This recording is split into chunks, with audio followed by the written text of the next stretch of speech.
उपस्थित सज्जनों, माताओं और बहनों, आज सुबह की कक्षा में हमने योग दर्शन का पाठ आरंभ किया था। थोड़ी कम कर।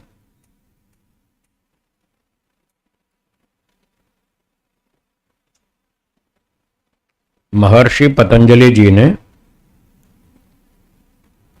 इस दर्शन में योग विद्या को प्रस्तुत किया है और बताया है कि किस प्रकार से हम अपने मन का नियंत्रण कर सकते हैं। मन में उठने वाले विचारों को रोक सकते हैं।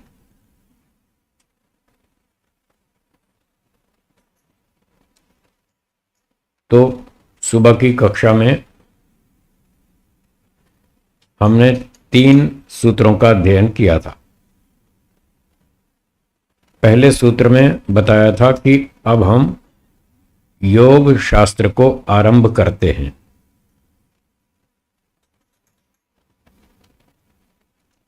दूसरे सूत्र में योग आई गई। योग किसे कहते हैं? सुबह वाला सूत्र मेरे पीछे दोहराइए। योगः त वृत्ति निरोधः।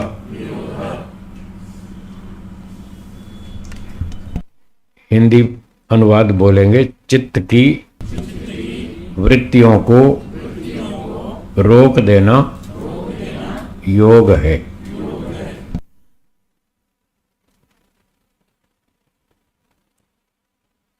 चित्त का अर्थ बताया था मन। वृत्ति का अर्थ बताया था विचार।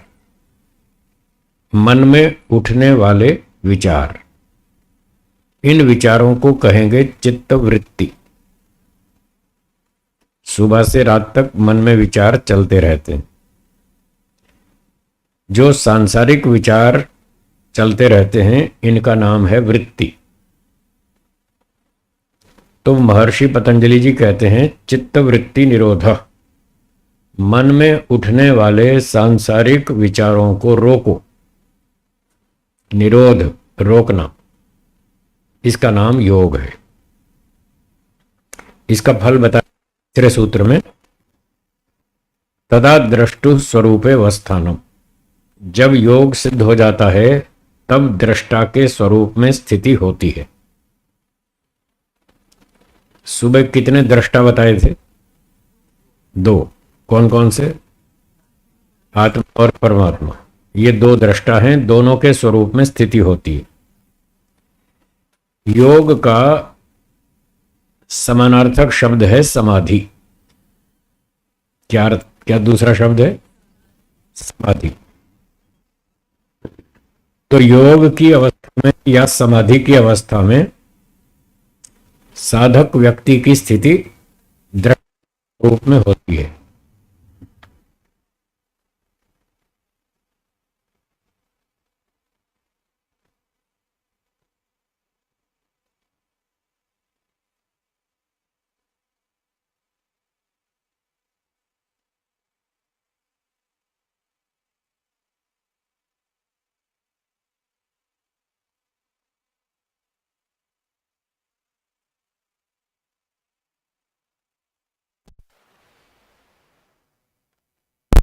दोनों के दृष्टाओं के स्वरूप में।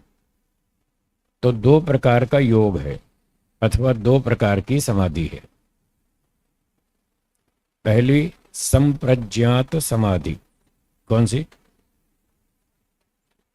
और दूसरी असंप्रज्ञात समाधि। ये 2 तरह की समाधि है। संप्रज्ञात समाधि में आत्मा के स्वरूप में दृष्टा जो आत्मा है उस दृष्टा के स्वरूप में स्थिति होती है, और असंप्रज्ञात समाधि में ईश्वर के स्वरूप में स्थिति होती है। इसका फल ये होता है कि जो हमारे अविद्या, राग, द्वेष, काम, क्रोध, लोभ, ईर्ष्या, अभिमान आदि दोष हैं वो सारे समाप्त हो जाते। ये परिणाम असंप्रज्ञात समाधि के बाद होता है। ईश्वर की अनुभूति असंप्रज्ञात समाधि में होती है और उसके बाद फिर ये धीरे धीरे दोष कमजोर होते जाते हैं, एक दिन समाप्त हो जाते हैं। जब ये सारे दोष समाप्त हो जाते हैं तो उसके बाद फिर आत्मा का मोक्ष हो जाता है, फिर उसका जन्म मरण से छुटकारा हो जाता है। मोक्ष का मतलब छूटना। मोक्ष का अर्थ क्या है? छूटना। किससे छूटना? सब दुखों से। किससे छूटना? सब दुखों से। तो दुख कब आते हैं? जब जन्म लेता है व्यक्ति, तब दुख आते हैं। जब सब दुखों से छूटेगा, कब छूटेगा? जब जन्म से छूटेगा। तो इसका फल ये हुआ कि जन्म मरण चक्र से आत्मा छूट जाता है, इसलिए सारे दुख भी छूट जाते हैं। ये योग का फल है। जिसको सारे दुखों से छूटना हो, जन्म मरण चक्र से छूटना हो, वो योगाभ्यास करे, उसके सारे दुख छूट जाएंगे और मोक्ष में ईश्वर का उत्तम आनंद भी मिलेगा। मोक्ष में कुल मिलाकर 3 बातें होती हैं। दोहराएंगे मेरे साथ। पहली बात, सारे दुखों से छूटना। दूसरी बात, ईश्वर का उत्तम आनंद प्राप्त करना। तीसरी बात, पूरे ब्रह्मांड की सैर करना। ये 3 बातें मोक्ष में होती हैं। क्या आप सारे दुखों से छूटना चाहते हैं? हाँ या ना? हाँ। क्या आप ईश्वर का आनंद प्राप्त करना चाहते हैं? हाँ। क्या आप पूरे ब्रह्मांड की सैर करना चाहते हैं? धवल भाई, चाहते हैं? हाँ या ना? सभी चाहते हैं, किसी ने भी ना नहीं बोला, सबने हाँ बोला। इसका अर्थ है कि सब के सब मोक्ष चाहते हैं, पर फ्री में चाहते हैं। दिक्कत ये है, मेहनत करना नहीं चाहते। मुफ्त में मिले तो हाँ अभी चलेंगे।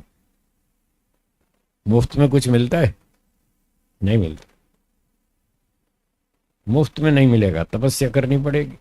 हर काम के लिए तपस्या करनी पड़ती है, और जो चीज़ तपस्या करने से मिलती है उसकी कीमत भी समझ में आती है। जो चीज़ ऐसे ही मुफ्त में मिल जाती है उसकी आदमी कीमत भी नहीं जानता। तो जिनको मोक्ष में जाना हो तो वो तपस्या करें, योगाभ्यास करें। योग समाधि ये उसका फल है। अब एक विद्यार्थी ने पूछा, गुरुजी जो लोग योगाभ्यास नहीं करते, ध्यान नहीं लगाते, उपासना नहीं करते, समाधि नहीं लगाते, वेदों को नहीं पढ़ते, उनको नुकसान क्या होता है? क्या जरूरी है ध्यान करना, उपासना करना, समाधि लगाना? क्या ये आवश्यक है? अगर न लगाएं तो गुरुजी ने, महर्षि पतंजलि जी ने कहा, लो सुनो, नहीं लगाओगे तो परिणाम यह होगा। चौथा सूत्र देखिए, पुस्तक आपके पास है, सूत्र 4 देखिए। वृत्ति सारूप्यम इतरत्र।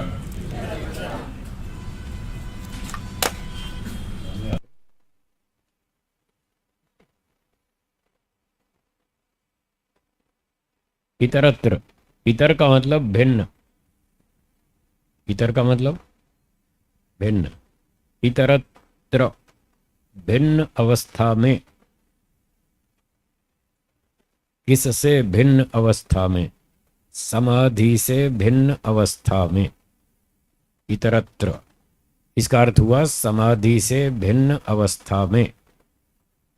जब व्यक्ति समाधि नहीं लगाएगा, सांसारिक स्थिति में रहेगा, राग द्वेष की स्थिति में रहेगा, वेदों को नहीं पढ़ेगा, तत्व ज्ञान प्राप्त नहीं करेगा, वैराग्य प्राप्त नहीं करेगा, सांसारिक अवस्था में रहेगा, तो ये होगा वृत्ति सारूप्यम। ये होगा, वो अपने आप को वृत्ति के समान रूप वाला समझेगा। यानी वृत्ति में और अपने में कोई भेद नहीं समझेगा, कोई अंतर नहीं समझेगा, दोनों को एक ही मानेगा।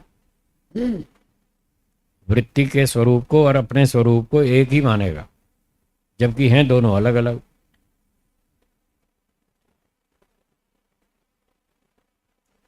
तो वृत्ति का अर्थ क्या बताया था? विचार। ये एक मोटा सा अर्थ है, दो तीन अर्थ और हैं इसके। पहला अर्थ है विचार, दूसरा अर्थ है ज्ञान। दूसरा क्या? ज्ञान। तीसरा अर्थ है अनुभूति। तीसरा अर्थ क्या? अनुभूति। विचार, ज्ञान, अनुभूति, ये वृत्ति शब्द के अर्थ। तो कहीं कोई अर्थ लागू होता है, कहीं कोई अर्थ लागू होता है, जहां प्रसंग जैसा होगा वैसा अर्थ बना लेंगे। तो अब यहां कह रहे हैं यदि आप योगाभ्यास नहीं करेंगे तो आप वृत्ति में और अपने स्वरूप में भेद नहीं समझ पाएंगे, दोनों को एक ही समझेंगे।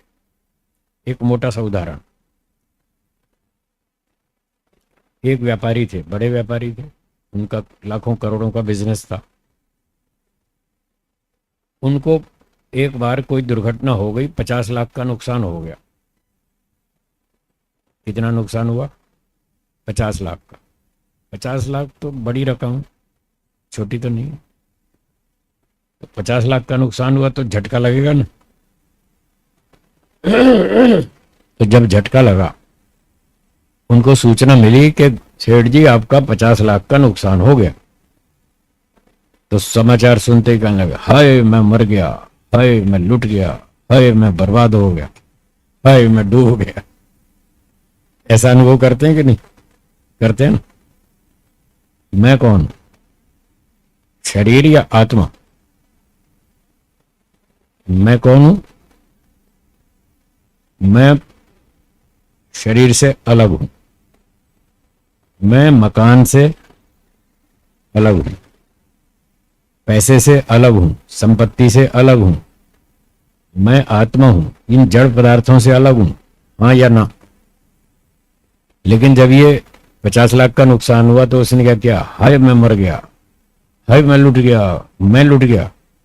मैं कौन है? आत्मा। तो आत्मा का क्या 50% हिस्सा कट गया? कुछ भी नहीं कटा। आत्मा का कोई लॉस नहीं हुआ, उसका कोई 10%, 5%, 20% हिस्सा टूट गया हो, कट गया हो, अलग हो गया हो, ऐसा कुछ भी नहीं हुआ। वो धन की हानि को अपनी आत्मा की हानि समझ रहा है। ये है वृत्ति सारूप्यम इतरत्र। वृत्ति में और अपने आप में कोई भेद नहीं समझ रहा। पैसा डूब गया, समुद्र में जहाज डूब गया, सामान डूब गया, मैं थोड़ी डूब गया, मैं तो ठीक ठाक बैठा हूं। पर वो धन के डूब जाने को, संपत्ति के डूब जाने को आत्मा का डूब जाना मानता है। बस ये झटका लगता है। और जब ऐसा झटका लगता है, हाय मैं डूब गया, हाय मैं मर गया, हाय मैं लुट गया, फिर उसको आता है हार्ट अटैक। हाँ या ना? फिर अटैक आएगा ना। और कहीं छोटा मोटा अटैक हो तो शायद बच भी जाए, और भारी अटैक आ गया तो शांति पाठ हो जाएगा। योगाभ्यास नहीं करोगे तो ये परिणाम आएगा। आपको हर बात में झटके लगेंगे, ये ऐसा क्यों बोलता है?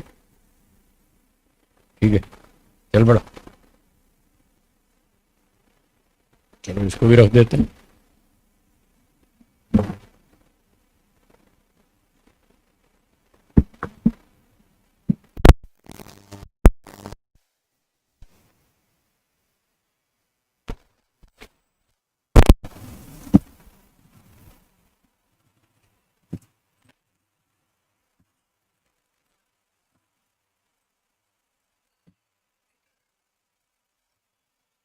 ठीक।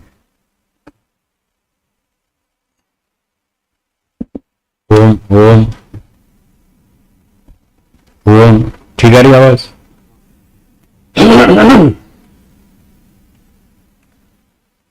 तो धन डूब गया, आत्मा नहीं डूबा। और वो धन और आत्मा को एक समझ रहा है, इसलिए रो रहा है, घबरा रहा है, हाय मैं मर गया। उसको अटैक आएगा, किसी किसी को पैरालिसिस हो जाता है, किसी को हार्ट अटैक आता है, किसी को कुछ होता है। ये सारे झटके लगते हैं अगर योगाभ्यास नहीं करेंगे तो। कोई यूं बोलता है, ये ऐसा क्यों बोलता है, मेरे बारे में ऐसा क्यों कहता है, उसने मुझे ऐसा क्यों कहा, उसने मुझे सम्मान नहीं दिया। इन्हीं बातों पे झगड़े चलते। हाँ या ना? ये सारे झगड़े इसीलिए हैं कि आपने योगाभ्यास नहीं किया, शास्त्र को नहीं पढ़ा, आत्मा को नहीं समझा, वृत्ति को अलग नहीं समझा, आत्मा के स्वरूप को अलग नहीं समझा। इसलिए झटके लग रहा है। छोटी छोटी बात पे रोज झटके लगते हैं।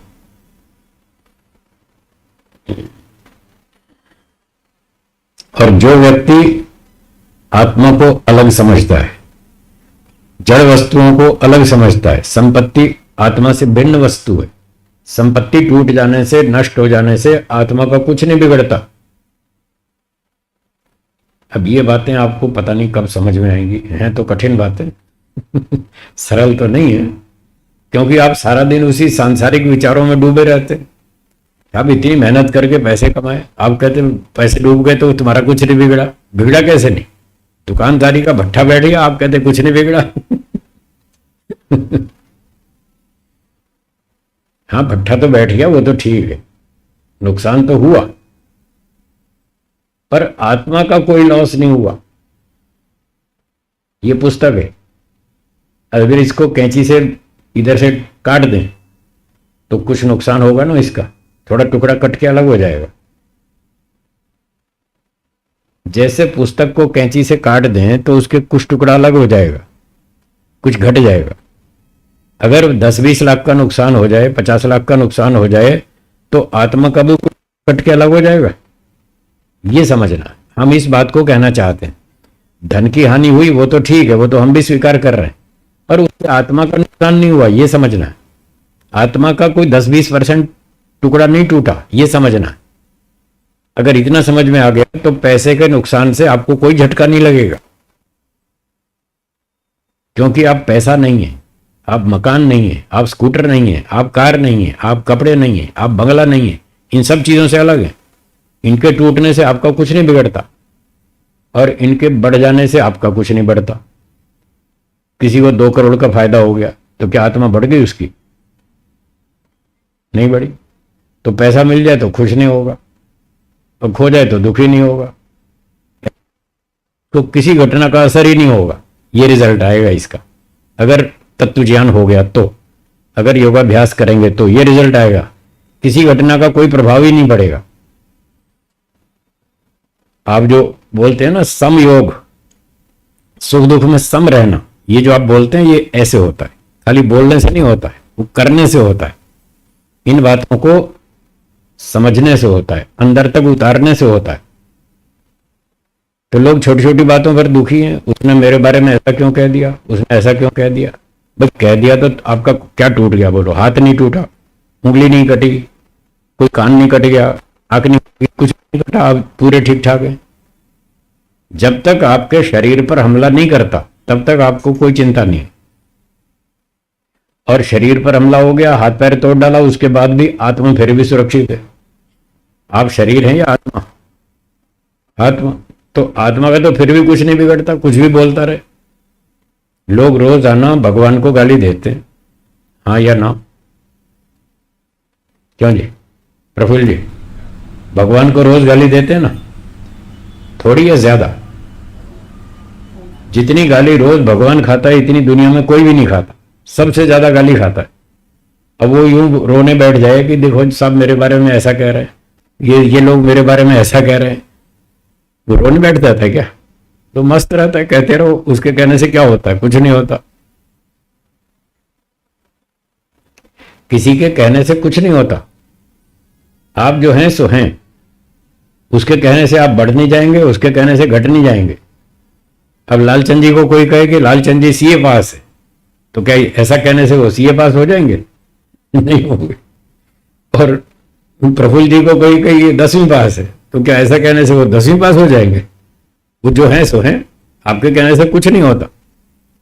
तो आपको जो घर परिवार में, पड़ोस में, मित्र मंडल में जो लोग, रिश्तेदार लोग ऐसा कहते रहते हैं, इसने ऐसा कर दिया, उसने वैसा कर दिया, उसने ऐसा बोल दिया, उसने ऐसा बोल दिया, तो आप दुखी ना हो, उनके कहने से कुछ नहीं होता, कहने दो।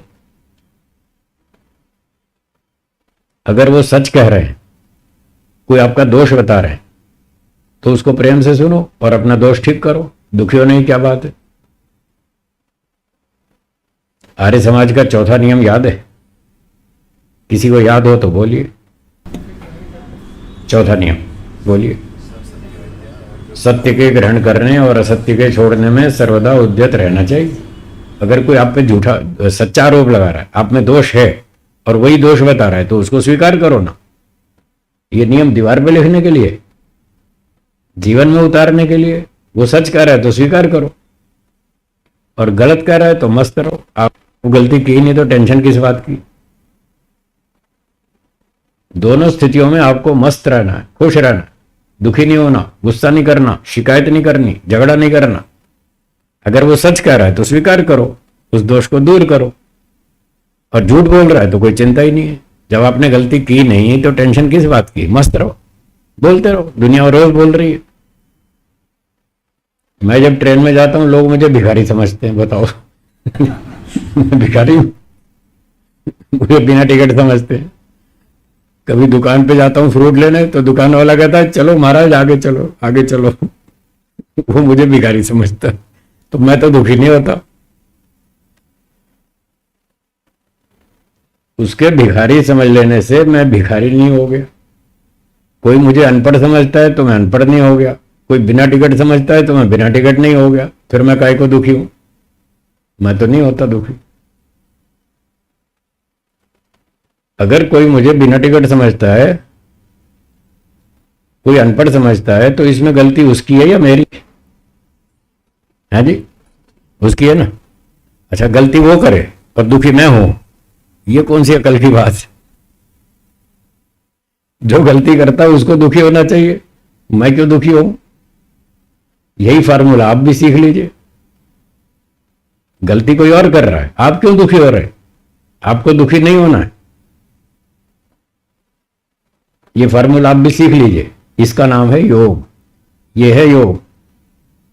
आप योगमय जीवन को जियो, मस्त होकर जिएंगे, कोई टेंशन ही नहीं, कोई चिंता ही नहीं।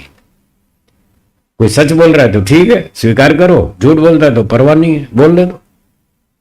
आप मस्त होकर जी सकते हैं। इसको बोलते हैं चित्तवृत्ति निरोधा। जब वो आपके ऊपर आरोप लगाता है तो आपके मन में प्रश्न उठता है, मैं तो कोई भिखारी हूं, इसने मुझे भिखारी क्यों कहा? मैं कोई बिना टिकट हूं, ये मुझे बिना टिकट क्यों समझता है? आप उसके दिमाग पर ताला लगा सकते हैं। फिर आप क्यों दुखी हो रहे हैं? वो सोचने में स्वतंत्र है, आप भी स्वतंत्र है, हर व्यक्ति स्वतंत्र है। वो बोलने में स्वतंत्र है, आप भी स्वतंत्र है, हर व्यक्ति स्वतंत्र है। कोई किसी के दिमाग पर ताला नहीं लगा सकता, कोई किसी की जबान पकड़ नहीं सकता। जिसको जो समझ में आती है वो सोचेगा, जिसको जो समझ में आती है वो बोलेगा, बोलने दो। आप भी तो स्वतंत्र है। आपके दिमाग पे कोई ताला लगा सकता है? फिर जब कोई दूसरा आपके दिमाग पर ताला नहीं लगा सकता, आप भी दूसरे के दिमाग पर नहीं लगा सकते, फिर क्यों दुखी हो रहे?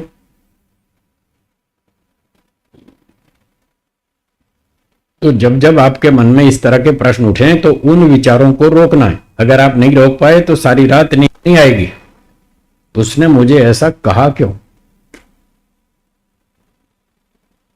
उसने मेरे बारे में ऐसा सोचा क्यों? उसने ऐसा बोला क्यों? आपको सारी रात नींद नहीं आएगी। 2-2, 3-3, 4-4 घंटे करवट बदलते रहेंगे बिस्तर पे। और अगर विचार को रोकना आता है तो 3 मिनट में सो जाएंगे। बोल दिया तो बोल दिया, भाड़ में जाए। उसके बोलने से मेरा क्या बिगड़ गया? कुछ नहीं। बस ये उत्तर है, ये समाधान है।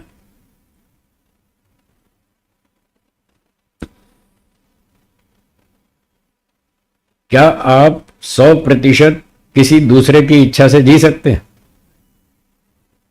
क्या 100% किसी दूसरे की बुद्धि से जी सकते हैं? तो दूसरा व्यक्ति तो आपकी इच्छा से नहीं जिएगा, आपकी बुद्धि से नहीं जिएगा, वो अपनी अकल से जिएगा। जैसी उसकी अकल है वैसा करेगा। तो इसलिए दुखी नहीं होना, ये समाधान कर लीजिए। उसने ऐसा क्यों बोला? उसकी बुद्धि ऐसी है। हो गया समाधान, हो गया। उसकी बुद्धि ऐसी है इसलिए बोल दिया। उसने ऐसा क्यों सोचा मेरे बारे में? वो स्वतंत्र है, कुछ भी सोच सकता है। उसने सोच लिया, मैं क्या कर सकता हूं? मेरे उसका लोग भाई तुम ऐसा सोचो। तो इस प्रकार से विचारों को रोका जाता है। इसका नाम है योग। ये 15 घंटे का योग है। दिन भर जो व्यवहार का योग सुबह बताया था, 15 घंटे आपको इस तरह से सोचना है। तो आप किसी भी घटना से परेशान नहीं होंगे, दुखी नहीं होंगे। यह है चित्तवृत्ति निरोधा। ऐसे रोका जाता। और 2 घंटे ध्यान में, सुबह शाम 1-1 घंटा बैठ के ईश्वर का ध्यान करें। उस समय इन सारे सांसारिक विचारों को रोक दें। दिन में जो गलत विचार आते हैं, खराब विचार आते हैं, राग द्वेष के विचार आते हैं, दुखदायक होते हैं, उनको दिन भर रोकते रहें और अच्छे विचार चलाते रहें मन में। अच्छी बात सोचें, सेवा की, परोपकार की, दान की, दया की, अहिंसा की, सत्य की, ब्रह्मचर्य की, पालन, इंद्रियों पर संयम की, अच्छी अच्छी बात सोचें। उससे आपका मन शांत रहेगा, प्रसन्न रहेगा। बुरे विचारों को हटाते रहें, अच्छे विचारों को चालू रखें। ये दिन भर का 15 घंटे का योग। और शाम को अच्छे विचार भी बंद, बुरे भी बंद, सब बंद। ईश्वर का विचार मन में रखें।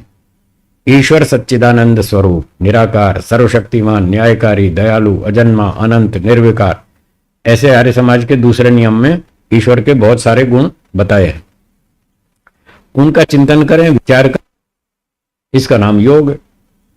ये है योगश चित्त वृत्ति निरोध। तो योगाभ्यास नहीं किया, शास्त्र नहीं पढ़े, तत्व ज्ञान प्राप्त नहीं किया, तो रोज आपको झटके लगेंगे और रोज दुखी होंगे। आपकी नींद खराब होगी, आपकी भूख खराब होगी, परेशान होंगे और टेंशन में जाएंगे। फिर नहीं रोक पाए तो डिप्रेशन में जाएंगे, फिर और स्थिति बिगड़ती जाएगी। हाँ जी, समझ में आई बात? इस तरह से योगाभ्यास करना है। नहीं करेंगे तो ये झटके लगेंगे। ये चौथा सूत्र हो गया। अब दूसरे सूत्र में कहा था योगश चित्त वृत्ति निरोधा। मन में उठने वाले विचारों को रोकना, इसका नाम योग है। वृत्तियों को रोकना, इसका नाम योग है। तो कौन सी वृत्तियां हैं? इस बात का उत्तर अगले सूत्र में। 5वां सूत्र देखिए, बोलिए। वृत्तयः पंचतयः क्लिष्टा क्लिष्टाः।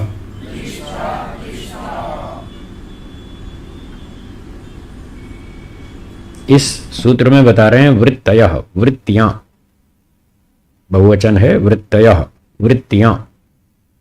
पंचतयः, 5 प्रकार की। कितने प्रकार की? 5 प्रकार की। 2 उनके स्वभाव हैं, क्लिष्ट और अक्लिष्ट। संस्कृत में समास करके लिखा है क्लिष्टा क्लिष्टाः। क्लिष्ट और अक्लिष्ट, ये 2 वृत्तियों के स्वभाव हैं। संख्या में, वैरायटी में 5, यूं संख्या में तो हजारों हैं। हजारों विचार हैं, दिन भर चलते हैं सुबह से रात तक। वो तो यूं तो संख्या अलग अलग तो बहुत है। उनको 5 कैटेगरी में बांध दिया, 5 भागों में बांट दिया पंचतय्य। और वो क्लिष्ट भी हैं, अक्लिष्ट भी हैं। क्लिष्ट अक्लिष्ट शब्दों के 2 अर्थ हैं, एक मोटा सरल अर्थ, दूसरा सूक्ष्म गंभीर अर्थ। मोटा अर्थ है क्लिष्ट का मतलब क्लेश उत्पन्न करने वाली, दुख देने वाली। हाँ जी, क्लिष्ट का अर्थ क्या? दुख देने वाली। ये 5 वृत्तियां दुख भी देती हैं और अक्लिष्ट सुख भी देती हैं। दुख देने वाली और सुख देने वाली, ये मोटा मोटा अर्थ है क्लिष्ट अक्लिष्ट। और इसका गंभीर गहरा अर्थ है, क्लिष्ट का अर्थ है क्लेशों में फंसाने वाली। राग द्वेष आदि जो क्लेश हैं, इनमें फंसाती हैं ये वृत्तियां। और सरल भाषा में कहें तो संसार में फंसाती, मोह माया में फंसाती। ये है क्लिष्ट। और अक्लिष्ट वैराग्य की ओर, मोक्ष की ओर ले जाती हैं, वो अक्लिष्ट। ये क्लिष्ट, ये अक्लिष्ट। ये संसार में ले जाएंगी, ये मोक्ष में ले जाएंगी। ऐसी ये वृत्तियां हैं।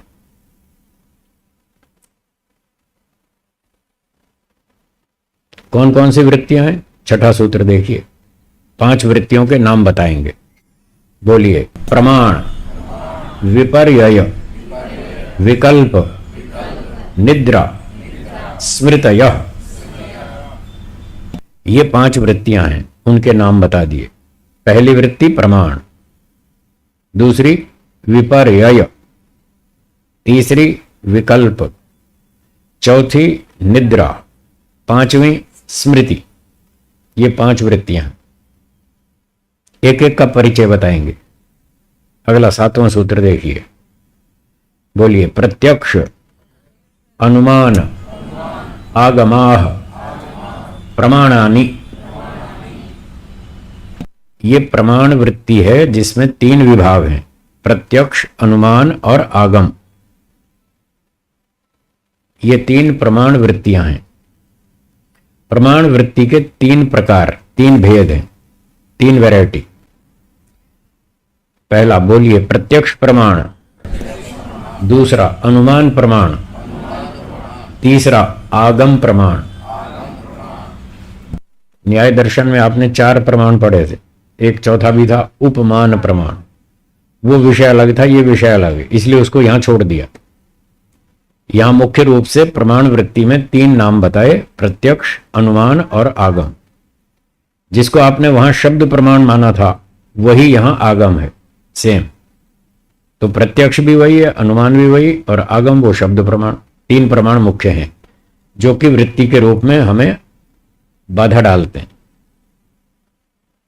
सूत्र में कहा था योगश्च चित्त वृत्ति निरोध, इन वृत्तियों को रोको, इन वृत्तियों को रोको, इनको रोकने का नाम योग है। तो रोकना क्यों है? क्योंकि ये योग में बाधक है, इसलिए इनको रोको। जैसे आप सोसाइटी में रहते हैं और सोसाइटी पर एक गेट कीपर होता है, सिक्योरिटी गार्ड, वो आने जाने वाले सब लोगों को चेक करता है, कौन हो भाई, कहाँ से आए हो, बताओ, यहाँ अपना नंबर लिखो, मोबाइल नंबर लिखो, किस आदमी से मिलना है। अलग अलग नियम होते हैं सोसाइटी में। कहीं कहीं तो उसको खड़ा करके पहले फ़ोन करवाते हैं जिसके घर में जाना है, वो कहेगा हाँ मैं जानता हूँ भेज दो, तो भेजते हैं, और वो कहे मैं नहीं जानता तो उसको नहीं घुसने देंगे। तो जो सिक्योरिटी गार्ड होता है उसका काम है हर आने जाने वाले को चेक करना कि ये आदमी ठीक है तो जाने देंगे, और नहीं है तो ब्रेक लगाएंगे, रोको। तो आपको सिक्योरिटी गार्ड की तरह चेक करना पड़ेगा अपने मन में कौन से विचार आ रहे हैं, सारा दिन चेक करना पड़ेगा। जो विचार अच्छा है, उचित है, उसको आने दो, और जो विचार खराब है उसको वहीं ब्रेक लगाओ। इसको अंदर नहीं घुसने देना, इसको अंदर नहीं घुसने देना, वहीं ब्रेक लगानी है। इसका नाम योग है। ये सारे दिन चलेगा, 15 घंटे आपको अभ्यास करना पड़ेगा, तब आपको योग में सफलता मिलेगी। दिन भर ये मेहनत करनी पड़ती है। ये तो करने वाले को ही पता लगता है, क्योंकि ये अंदर का काम, बाहर तो कुछ दिखता नहीं, कोई मशीन चलानी नहीं, कोई हल चलाना नहीं, अंदर अंदर मन में ही चेक करते रहना है। तो प्रमाण वृत्ति, इसके तीन विभाग हैं। पहला है प्रत्यक्ष प्रमाण, जो आप इंद्रियों से वस्तुओं की सीधी सीधी जानकारी प्राप्त करते हैं। आंख से देखते हैं, कान से सुनते हैं, नाक से सूंघते हैं, जो भी इन इंद्रियों से विषयों का सीधा सीधा ज्ञान प्राप्त करते हैं, डायरेक्ट इंफॉर्मेशन, इसका नाम है प्रत्यक्ष प्रमाण।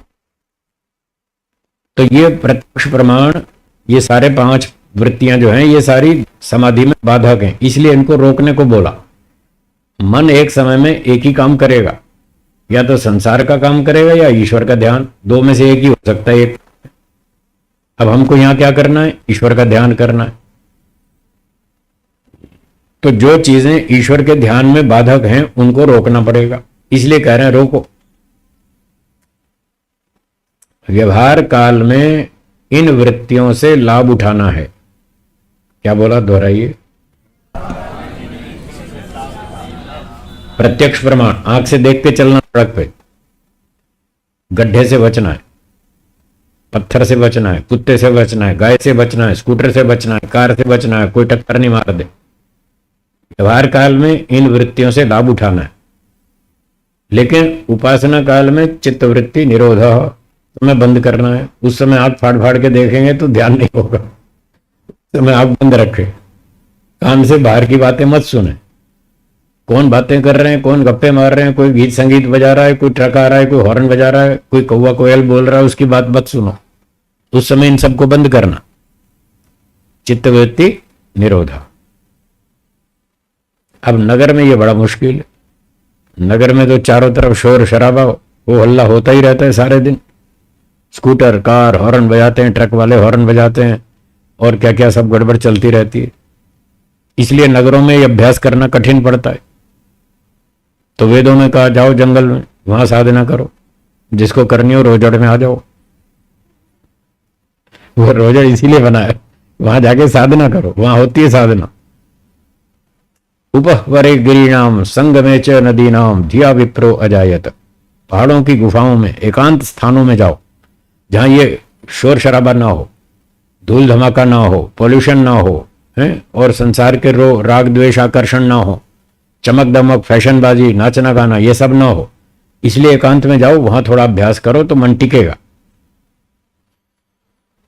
तो ध्यान के समय प्रत्यक्ष प्रमाण वृत्ति को बंद रखना है और दिन भर व्यवहार में इनका पूरा लाभ उठाना है। खाते समय ध्यान रखें, देख करके खाएं, कोई मक्खी मच्छर न गिर जाए दाल सब्जी में, साफ चेक कर करके खाएं, सूंघ करके खाएं, दाल खट्टी तो नहीं होगी, दुर्गंध तो नहीं आ रही, भोजन खराब तो नहीं है, गला सड़ा तो नहीं है, चेक करें, इंद्रियों से पूरा पूरा लाभ उठाएं। प्रत्यक्ष प्रमाण, ठीक है। काल में उपासना में बंद रखना है, वहां बस आंखें बंद, कान बंद, सब कुछ बंद, सब इंद्रियां बंद, कोई प्रत्यक्ष प्रमाण का प्रयोग नहीं। अब विचार को अंतर्मुखी बनाना है, अंदर मोड़ना है, मन के अंदर ईश्वर का चिंतन करना है, सांसारिक बातें बंद। योगश चित्त वृत्ति निरोधा, तो ये प्रत्यक्ष प्रमाण हो गया जब हम इंद्रियों से सीधी सीधी जानकारी प्राप्त करते हैं।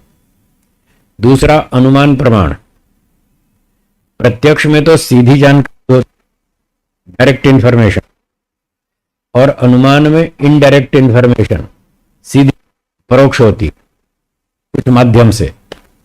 जैसे आप यहां बैठे हैं और अभी एक ट्रक ने हॉर्न बजा दिया, मान लीजिए आपने कान से हॉर्न सुना, पर ट्रक को तो आंख से तो है जी, लेकिन हॉर्न सुन के आपको पता चल गया कोई ट्रक है, ये आवाज तो ट्रक की होती है। हॉर्न सुन के आपने जान लिया कोई ट्रक की आवाज है, कोई ट्रक है नीचे, ये है अनुमान प्रमाण। जो आवाज सुनी उसको कहेंगे लिंग, क्या कहेंगे, जिसका आपने प्रत्यक्ष किया। ध्वनि, हॉर्न की ध्वनि, वो तो आपने कान से सीधी सुन ली, तो जो सीधी जानकारी है इंद्रिय से वो प्रत्यक्ष, और वो ध्वनि जिस वस्तु से संबंधित है उसका अनुमान। ये ध्वनि ट्रक की थी, ट्रक के हॉर्न की, तो आप अनुमान लगा लिए ये ट्रक आया कोई, और दूसरा हॉर्न बजेगा तो आप मान लगाएंगे ये तो कार का हॉर्न है। तो कार नहीं देखी, ट्रक भी नहीं देखा, बिना देखे जान लिया, इसका नाम है अनुमान। जिसको देखकर सीधा सीधा जानेंगे वो प्रत्यक्ष, और जिसको देखकर सुनकर किसी और चीज को जानेंगे। ध्वनि सुनकर ट्रक का अनुमान किया या कार को जान लिया तो ये अनुमान कहलाएगा। जिसका अनुमान कर रहे हैं उसका नाम लिंगी। क्या नाम? लिंग से लिंगी का अनुमान होता है। बोलिए। जैसे बादल को देखकर वर्षा का, आप समझ गए, ये अनुमान है। एक माता जी आटा गूंथ रही है, बच्चे ने देखा हाँ वहां आटा गूंथ रही है, उसने क्या अनुमान लगाया, बस अब रोटियां बनेंगी, ये अनुमान है। अभी रोटी तो शुरू नहीं हुई, आटा ही गूंथ रहे हैं, बस वो, इसका नाम है लिंग आटे का। और उसको देखकर समझ लिया कि थोड़ी देर में रोटियां बनेंगी। तो इस प्रकार का अनुमान व्यवहार में तो ठीक है, व्यवहार में लाभ उठाओ, कोई आपत्ति नहीं। पर जब ध्यान में बैठे तब आपको हॉर्न सुनाई दे तो अनुमान नहीं लगाना ये ट्रक का हॉर्न है या कार का है। उस समय नहीं, उस समय तो सुनना भी नहीं, सुनना भी नहीं, अनुमान भी नहीं, कुछ नहीं, सब इंद्रियों के प्रमाणों को और अनुमान प्रमाणों को सबको बंद रखना। योगश चित्त वृत्ति निरोध। नहीं तो आप वही अनुमान लगाते रहेंगे, ईश्वर तो छूट जाएगा, ईश्वर का ध्यान तो होगा ही नहीं। आप जंगल में जाएंगे, वहां पर कौवा बोलेगा, कोयल बोलेगी, तोता बोलेगा, कोई और पक्षी बोलेगा, फिर आप वहां अनुमान लगाएंगे ये कौन सा पक्षी बोला, ये कौन सा पक्षी बोला। फिर वही दिक्कत आएगी, वहां पर आवाज सुननी नहीं। ध्यान के समय सुनना भी नहीं, अनुमान भी नहीं, कुछ नहीं, सब बंद। यहां नगरों में बाधक अधिक हैं, जंगलों में बाधक कम हैं। थोड़े बहुत वहां भी होते हैं पर यहां से कम होते हैं, इसलिए कहा जंगल में जाओ, वहां अभ्यास करो। तो आप रोज तो नहीं रह सकते, कोई बात नहीं, साल में 2 बार 4 बार, एक एक हफ्ता कभी कभी तो निकालो, हैं? एक एक हफ्ता शिविर में तो जाओ, कम से कम 8 दिन तो छुट्टी मिले। साल भर रोटियां बनाते रहते हैं, रोटी बनाने के लिए पैदा हुए थे। फिर कुछ ये भी कर लो। हम्म। तो ये अनुमान प्रमाण हो गया। तीसरा आगम प्रमाण। आगम प्रमाण किसी सत्यवक्ता सत्यवादी का वचन, वो आगम प्रमाण या शब्द प्रमाण, जो किसी वस्तु को ठीक ठीक जानता हो, उसको बोलते हैं आप्त। क्या बोलते हैं? आप्त। आप्त का मतलब परफेक्ट, परफेक्ट पर्सन, जो किसी चीज में किसी विद्या में कुशल है, एक्सपर्ट है, उसको आप्त कहते हैं। तो वो जो एक्सपर्ट है, ईमानदार है, सत्यवादी है, परोपकारी है, वो अगर, तो उसका वचन आगम प्रमाण।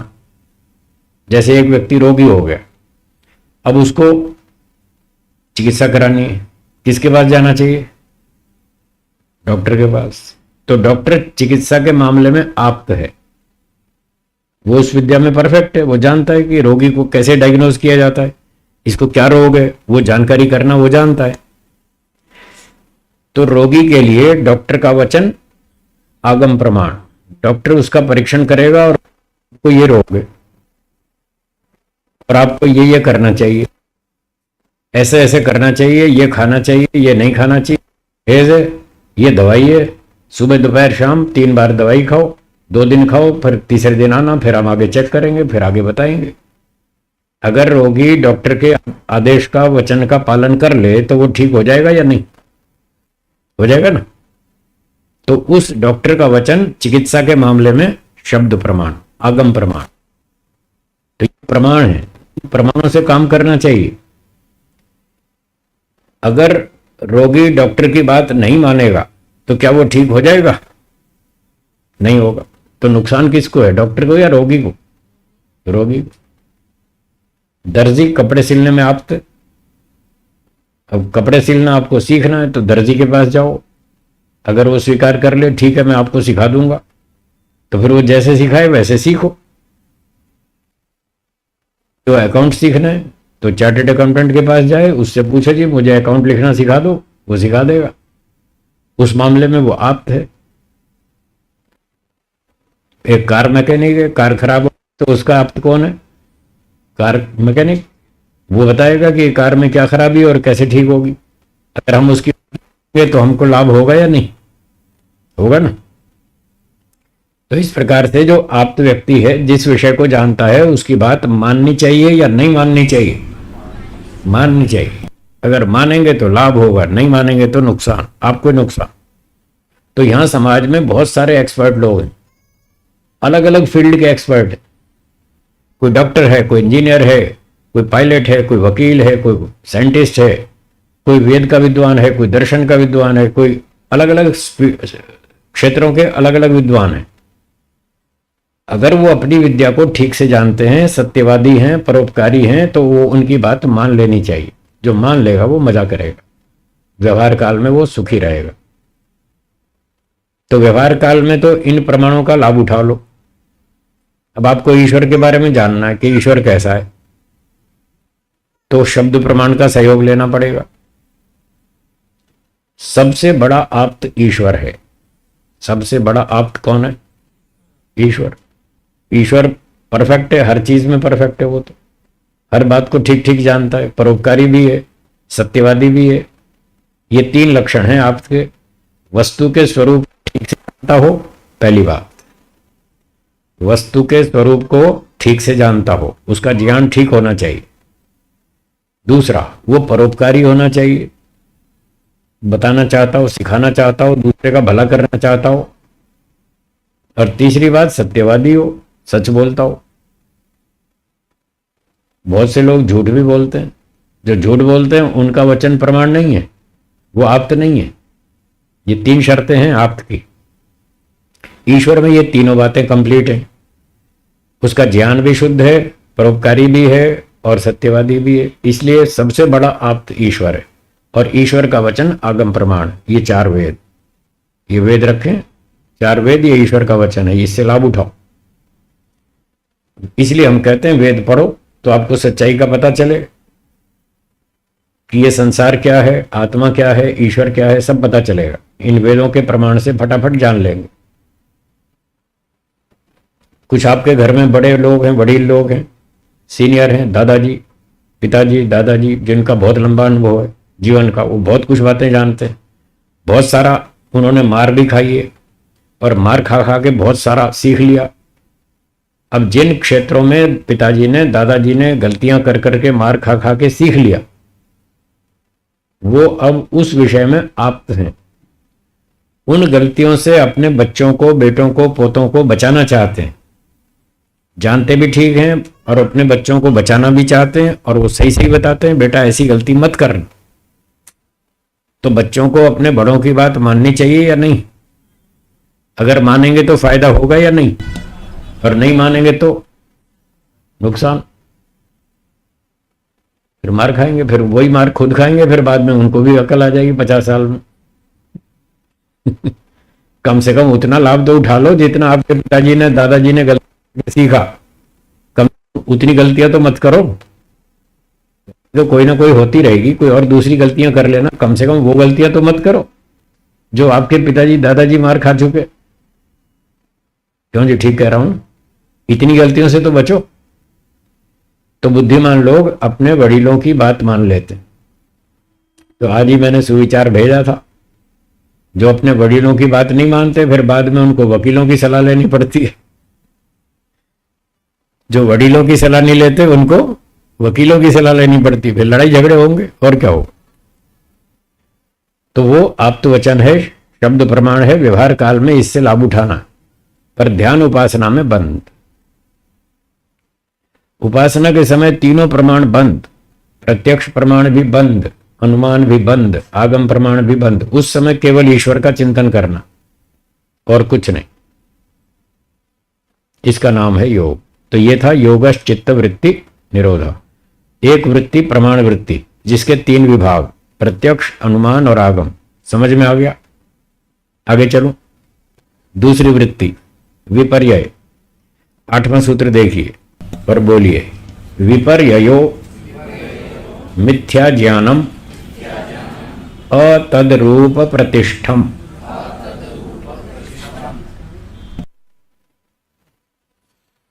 तो ये विपर्यय वृत्ति है। विपर्यय का अर्थ है मिथ्या ज्ञान। आगे ही शब्द लिखा है, विपर्ययो मिथ्या ज्ञानम। विपर्यय का अर्थ है मिथ्या ज्ञान, भ्रांति, अविद्या, इल्यूजन। ये विपर्यय वृत्ति है। तो मिथ्या ज्ञान को भी रोकना है। प्रमाण वृत्ति व्यवहार काल में तो लाभकारी थी, इसलिए व्यवहार काल में हमने उससे लाभ उठा लिया, उपासना में बंद कर दिया। परंतु ये मिथ्या ज्ञान तो व्यवहार में भी नुकसानकारक है, हानिकारक है। इसको तो व्यवहार में भी बंद रखो। उपासना में तो बंद रखना ही रखना है, व्यवहार में भी बंद रखो, नहीं तो व्यवहार में भी दुख देगी, नुकसान करेगी। जैसे कभी आपने विपर्यय वृत्ति का उदाहरण सुना है। कभी कभी थोड़ी लाइट कम हो, अंधेरा सा हो, तो व्यक्ति रस्सी को क्या समझ लेता है? सांप। तो रस्सी को सांप समझ लेना, उल्टा समझ लेना, ये मिथ्या ज्ञान, गलत समझ लिया। तो रस्सी को सांप समझ करके वो डर जाता है, घबरा जाता है, भागता है वहां से, जबकि वहां डरने वाली कोई चीज है नहीं, डराने वाली कोई चीज है नहीं। जब डराने वाली सांप जैसी कोई चीज है नहीं, फिर भी व्यक्ति डर रहा है, तो नुकसान हुआ कि नहीं हुआ? हुआ ना। तो ये विपर्यय वृत्ति इस तरह से हानिकारक। और कोई इससे उल्टा एग्जाम्पल दे दूं, अगर कोई सांप को रस्सी मान ले तो फिर तो उठा ही लेगा। उसको रस्सी चाहिए बिस्तर बांधने के लिए, और रस्सी ढूंढ रहा था, और उसने देखा अरे ये रखी रस्सी था वो सांप। तो सांप को रस्सी मानकर उठाएगा तो नुकसान होगा या नहीं? तो विपर्यय वृत्ति तो व्यवहार में भी नुकसान करती है। अब थोड़ी सी बात आपको चुभने वाली छेड़ दूं, थोड़ी चुभेगी, दुखी मत होना। वो मैं जानबूझ के चुभने वाली बात कर, अगर थोड़ी चुभने वाली कहूंगा तो आपको थोड़ा जोश आएगा, आपको उत्साह दिलाने के लिए, जोश दिलाने के लिए चुभने वाली बात कह रहा हूं, ताकि आप वहीं के वहीं ना पड़े रहें, ऊपर उठें, कुछ बाहर निकलें दुनियादारी से, इसलिए कह रहा हूं। कोई दुख देना, अपमान करना मेरा उद्देश्य बिल्कुल नहीं है। हाँ, तो मेरा प्रश्न ये है, संसार में सुख है या दुख है, या दोनों है? दोनों है। ठीक है, आपका ये उत्तर तो ठीक है। अगले प्रश्न के उत्तर में देखते हैं आप क्या बोलेंगे, वहां देखते हैं, लड़ाई झगड़ा होगा। हाँ जी, एक उत्तर तो ठीक हो गया ना, संसार में सुख भी है दुख भी है, दोनों है। अच्छा ये बताइए, सुख अधिक है संसार में या दुख अधिक है? हैं? मुकेश जी ने सुन रखा है पहले, इसलिए वो सावधान है, सोच समझ के फटाफट आंसर दे रहे। हाँ, तो मोटी बात मैंने क्या पूछी, सुख अधिक है दुख ही? आपने क्या उत्तर दिया? दुख अधिक है। बच्चे पाल लिए ना इसलिए। जिसने बच्चे पाल लिए उसको समझ में आ जाता है कि दुख अधिक है। शादी से पहले तो सुख दिखता है, हाँ या ना? हाँ।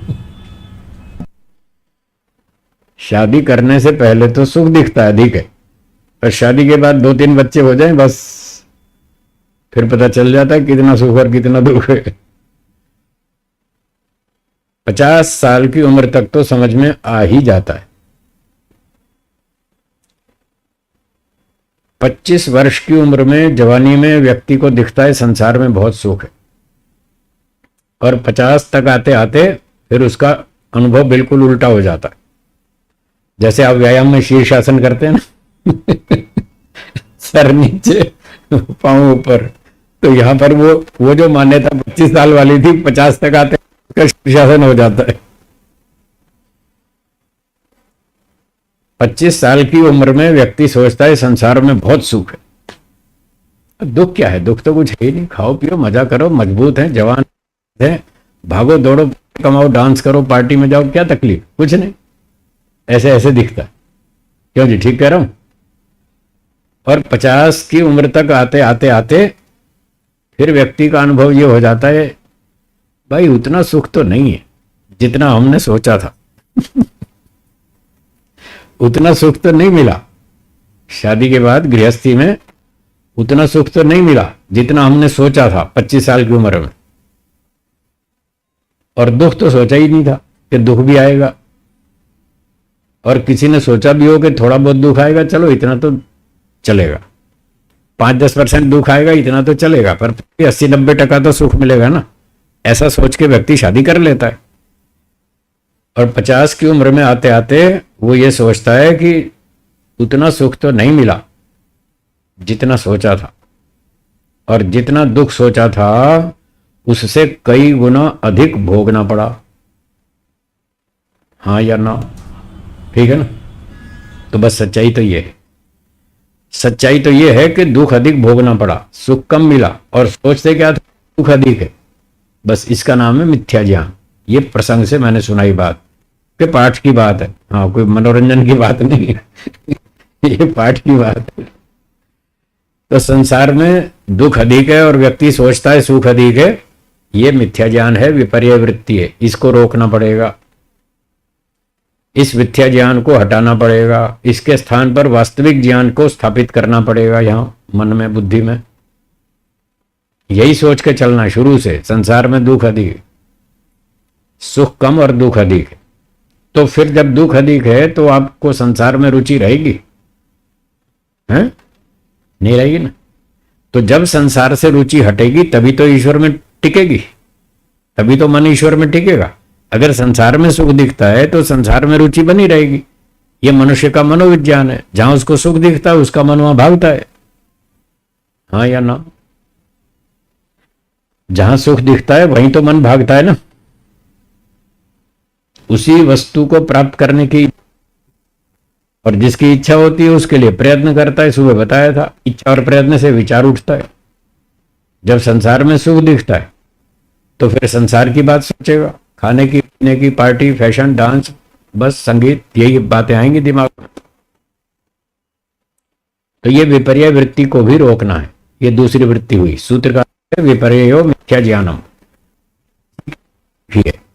अतद रूप प्रतिष्ठम, अतद रूप प्रतिष्ठम, इसी मिथ्या ज्ञान को समझाया है। प्रतिष्ठम अंतिम शब्द है। अंतिम शब्द के हमने 4 टुकड़े कर लिए। अ, तद, रूप, प्रतिष्ठम। प्रतिष्ठम प्रतिष्ठा, स्थिति। तो ये विशेषण है ज्ञानम का। नपुंसकलिंग है ज्ञानम, प्रतिष्ठम भी नपुंसकलिंग में उसका विशेषण है। तो प्रतिष्ठम का अर्थ है स्थितम। जो हमारा ज्ञान स्थित है उसका नाम है प्रतिष्ठम। फिर 2 शब्द और हैं इससे पहले, तद, रूप। तो संस्कृत में जो समास होता है वो तस्य रूपम तद रूपम ऐसे होता है। किसी वस्तु का सही स्वरूप बोलेंगे तद रूप।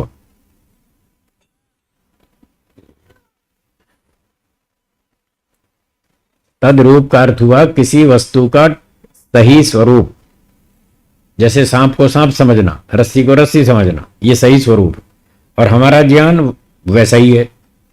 हमारा ज्ञान वस्तु के सही स्वरूप में स्थित है। यदि हमारा ज्ञान वस्तु के सही स्वरूप में स्थित है, अर्थात हम वस्तु जैसी है वैसा ही मान रहे हैं, वैसा ही समझ रहे हैं, ठीक ठीक समझ रहे हैं, तो हमारा ज्ञान हो गया तद रूप प्रतिष्ठम। यहां तक समझ में आ गया? तद रूप प्रतिष्ठम, किसी वस्तु को ठीक ठीक समझना, जैसी वो है वैसी ही समझना, यह है तद रूप प्रतिष्ठम ज्ञानम। लालचंद जी यहां तक क्लियर है? बस एक शब्द है शुरू में अ, इतना और जोड़ना है, अ तद रूप प्रतिष्ठम। अ लगाते ही अर्थ उलट जाएगा। तो तद्रूप प्रतिष्ठम का अर्थ था वस्तु के सही स्वरूप में हमारा ज्ञान स्थित है, अर्थात हम वस्तु को ठीक ठीक समझ रहे हैं। और अ लगाते ही उल्टा हो जाएगा, हम वस्तु को ठीक नहीं समझ रहे, वही मिथ्या ज्ञान। हम ठीक नहीं समझ रहे, तो ये ठीक नहीं समझ रहे हैं, यही तो समाधि में बाधक है। इसको रोको, मिथ्या ज्ञान को हटाओ, तत्व ज्ञान को स्थापित करो, तो समाधि होगी, नहीं तो नहीं होगी। अविद्या, मिथ्या ज्ञान, भ्रांति, बताइए दुनिया में कितनी भ्रांति है? किस किस व्यक्ति में भ्रांति नहीं है? सब में। तो जब तक ये भ्रांतियां दूर नहीं करोगे समाधि कैसे लगेगी? महर्षि पतंजलि कह रहे हैं इसको रोको, मिथ्या ज्ञान को रोको, अविद्या को रोको, विपर्य वृत्ति को रोको। ठीक हो गया? अब तीसरी वृत्ति विकल्प, अगला सूत्र देखिए, 9वां सूत्र। शब्द ज्ञान अनुपाति वस्तु शून्यो विकल्प। ये विकल्प वृत्ति है। एक सरल शब्द में कहें तो कल्पना। ये तो आप समझते हैं ना कल्पना। बहुत से लोग बैठ के कल्पनाएं करते रहते। वो शेख चिल्ली वाली कल्पना है, व्यवहार भानु में पढ़ी होगी तो पढ़िए ना व्यवहार भानु। वो शेख चिल्ली कैसी कैसी कल्पनाएं करता है, उसका नाम विकल्प वृत्ति है। तो सूत्र के शब्द देखिए। शब्द ज्ञान अनुपाति, शब्द के ज्ञान का अनुसरण करने वाली, अर्थात शब्दों के आधार पर एक मन में वृत्ति उठती है, एक विचार उठता है। वस्तु शून्य, वस्तु है ही नहीं, वस्तु है ही नहीं, बस एक कल्पना करते हैं मन में, उसका नाम विकल्प वृत्ति है। शब्द सुनेंगे, शब्द के आधार पर एक कल्पना करेंगे, उसको विकल्प वृत्ति कहते हैं। जैसे किसी ने कहा कि आज शाम को नहीं, कल शाम को 6 बजे दिल्ली से एक व्यक्ति आएगा, बंध्या का पुत्र आएगा। कौन आएगा? बंध्या का पुत्र। और हम स्टेशन पर जाएंगे, अहमदाबाद रेलवे स्टेशन पे उसका स्वागत करेंगे, बढ़िया स्वागत करेंगे। अच्छा लंबा चौड़ा जवान है, 6 फुट का, मजबूत। और हम उसका स्वागत करेंगे, आकाश के फूलों की माला से उसका स्वागत करें। आपने सुन ली, समाचार सुन लिया? कौन आएगा कल दिल्ली से? बंध्या का पुत्र। होता ही क्या? होता ही नहीं, वस्तु शून्य, होता ही नहीं। पर आपने कल्पना कर ली कोई लंबा चौड़ा 6 फुट का जवान आएगा, आपने कल्पना कर ली।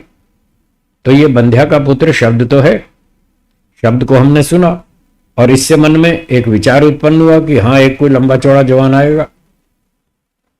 तो ये विकल्प वृत्ति है। और इसी में दूसरी बात ये थी विकल्प वृत्ति कि हम उसको कौन से फूलों की माला से स्वागत करेंगे? आकाश के फूलों। आकाश में फूल पैदा होते हैं क्या? धरती पे होते हैं, आकाश में तो होते ही नहीं। पर शब्द तो है आकाश का फूल, शब्द तो है बंध्या का पुत्र, शब्द है। उस शब्द को सुनकर एक मन में कल्पना होती है। आकाश का फूल एक शब्द है, व्यक्ति कल्पना करता है जैसे गेंदे के फूल होते हैं, गुलाब के फूल होते हैं, ऐसे आकाश के भी कोई होते होंगे। बस ऐसी एक कल्पना कर लेता है, क्योंकि एक माला की भी कल्पना कर लेता है और फिर सोचता है चलो उस माला से उसका स्वागत करेंगे। तो ये सब विकल्प वृत्ति है। भूत प्रेत होते हैं? नहीं होते ना। और लोग कल्पना भी करते हैं, ऐसी ऐसी कल्पनाएं करते हैं। भूत प्रेत होते हैं, उनकी गर्दन ही नहीं होती भूतों की गर्दन नहीं होती, और पांव भी उल्टे होते हैं पीछे की तरफ। हमारे पांव आगे होते हैं, उनके उल्टे पांव होते हैं। ऐसी ऐसी कल्पनाएं कर रखी। गांव में जाके देखो, खूब ऐसी कल्पनाएं भूत प्रेतों की। तो ये सब विकल्प वृत्ति है। हाँ, चौथा आसमान, सातवां आसमान, ऐसी ऐसी कल्पनाएं कर रखी हैं। आसमान कोई सात होते हैं क्या? एक ही होता है। अब एक व्यक्ति ने भूत प्रेत की बातें सुन रखी थी, ऐसी काल्पनिक बातें कि भूत प्रेत होते हैं, जंगलों में रहते हैं, पहाड़ों में रहते हैं, गुफाओं में रहते हैं, टूटे फूटे पुराने मकानों में रहते हैं, खंडहरों में रहते हैं। ऐसे ऐसे उसने कल्पनाएं, कथाएं सुन रखी थी। फिर वो चला गया रोजड़ शिविर में। अब रोजड़ में भी जंगल है शाम को बैठ गया ध्यान करने। गुरुजी ने सिखाया था ओम भूर्भुवः स्वः, ऐसे उनको ध्यान करना सिखाया। तो वो प्रैक्टिस के लिए बैठ गया वहां कहीं पेड़ के नीचे जंगल में, और वो उसको अचानक याद आ गया, अरे यहाँ तो जंगल है भाई। लोग कहते हैं जंगलों में भूत रहते हैं, शाम का टाइम है, दिन ढलने वाला है, खतरा है, कोई भूत आ गया तो सारी उपासना बेकार हो जाएगी तो उसको भूत का विचार आ गया। फिर वहां बैठेगा, वो ध्यान लगेगा उसका उठ के भाग जाएगा। तो इस प्रकार से ये भूत प्रेत वाली कल्पनाएं और बहुत सारी विकल्प वृत्तियां ये ध्यान में बाधक हैं। इसलिए कहा इनको रोको, भूत प्रेत रोको। ये विचार की फालतू की कल्पनाएं हैं, इन विकल्प वृत्तियों को रोको।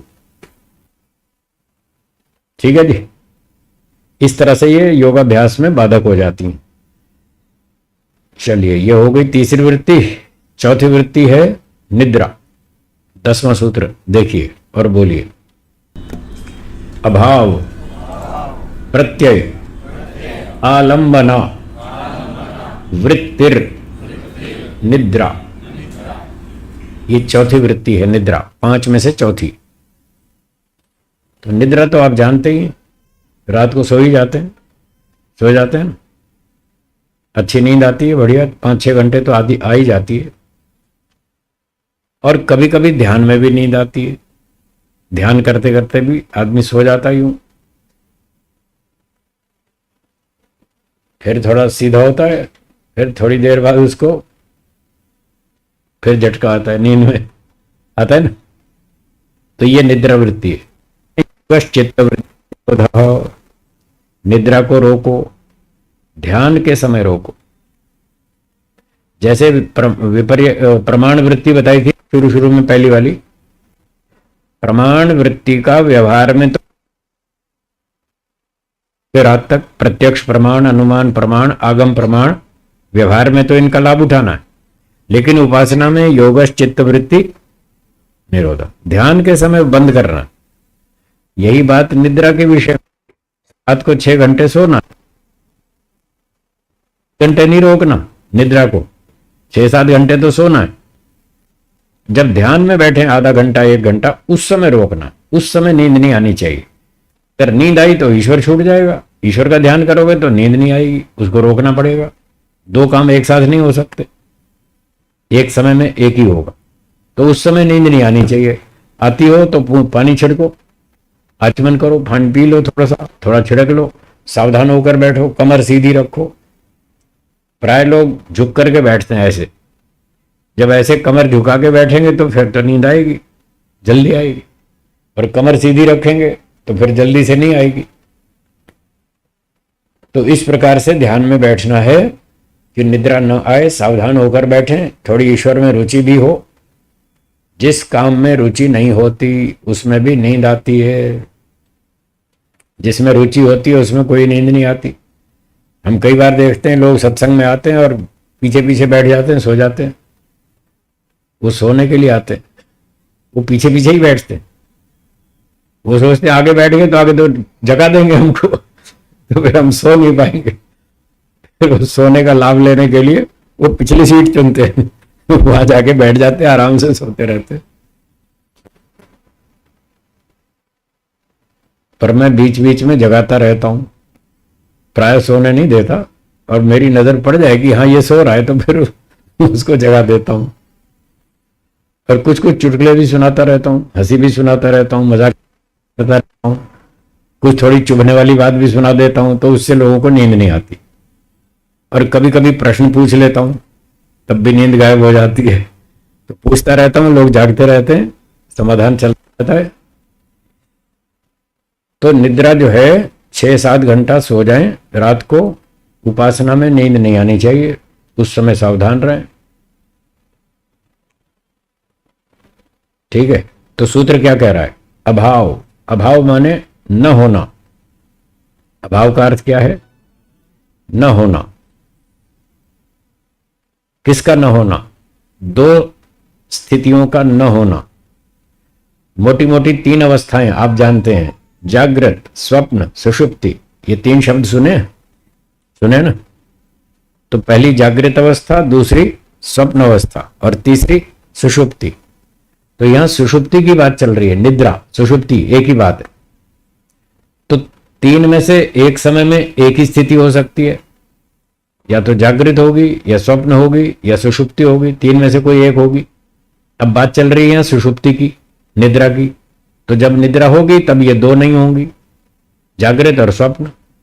तो अभाव शब्द का अर्थ लेंगे जागृत और स्वप्न का अभाव। जब जागृत अवस्था भी ना हो, स्वप्न अवस्था भी ना हो, उस स्थिति में आगे शब्द है प्रत्यय। सूत्र में अगला शब्द है प्रत्यय। प्रत्यय का अर्थ है ज्ञान, अनुभूति। मैंने वृत्ति के अर्थ में बताया था अनुभूति, तो यहां अनुभूति शब्द लगेगा। वृत्ति का अर्थ बनेगा अनुभूति। तो जब जागृत भी नहीं है और स्वप्न भी नहीं है, तीसरी अवस्था है, उस समय भी व्यक्ति को अंदर अंदर अनुभूति होती है। क्या अनुभूति होती है? सुख की अनुभूति होती है। जब आपको रात को अच्छी नींद आती है तो बहुत अच्छा लगता है, सुख से सोए, और सुबह उठ के बोलते हैं आह क्या बात, आज तो मजा आ गया, बहुत बढ़िया नींद आई। सुबह उठ के बोलते हैं ना, आज तो बहुत अच्छी नींद आई, बहुत फ्रेश हूं, इस समय में बिल्कुल चुस्त हूं, जो भी काम हो बताओ फटाफट कर दूंगा। तो इसका अर्थ है रात को सोते समय उसने सुख का अनुभव किया है। हाँ यार, जब अच्छी नींद आती है तो व्यक्ति सुख का अनुभव करता है। यह है प्रत्यय। अभाव, प्रत्यय। उस समय जो अनुभूति हुई सुख की, और कभी कभी मच्छर काटते हैं, गर्मी का मौसम है, लाइट चली गई, पंखा बंद, एसी बंद, सब कुछ बंद, और फिर मच्छर भी काटने लगे तो नींद अच्छी नहीं आई।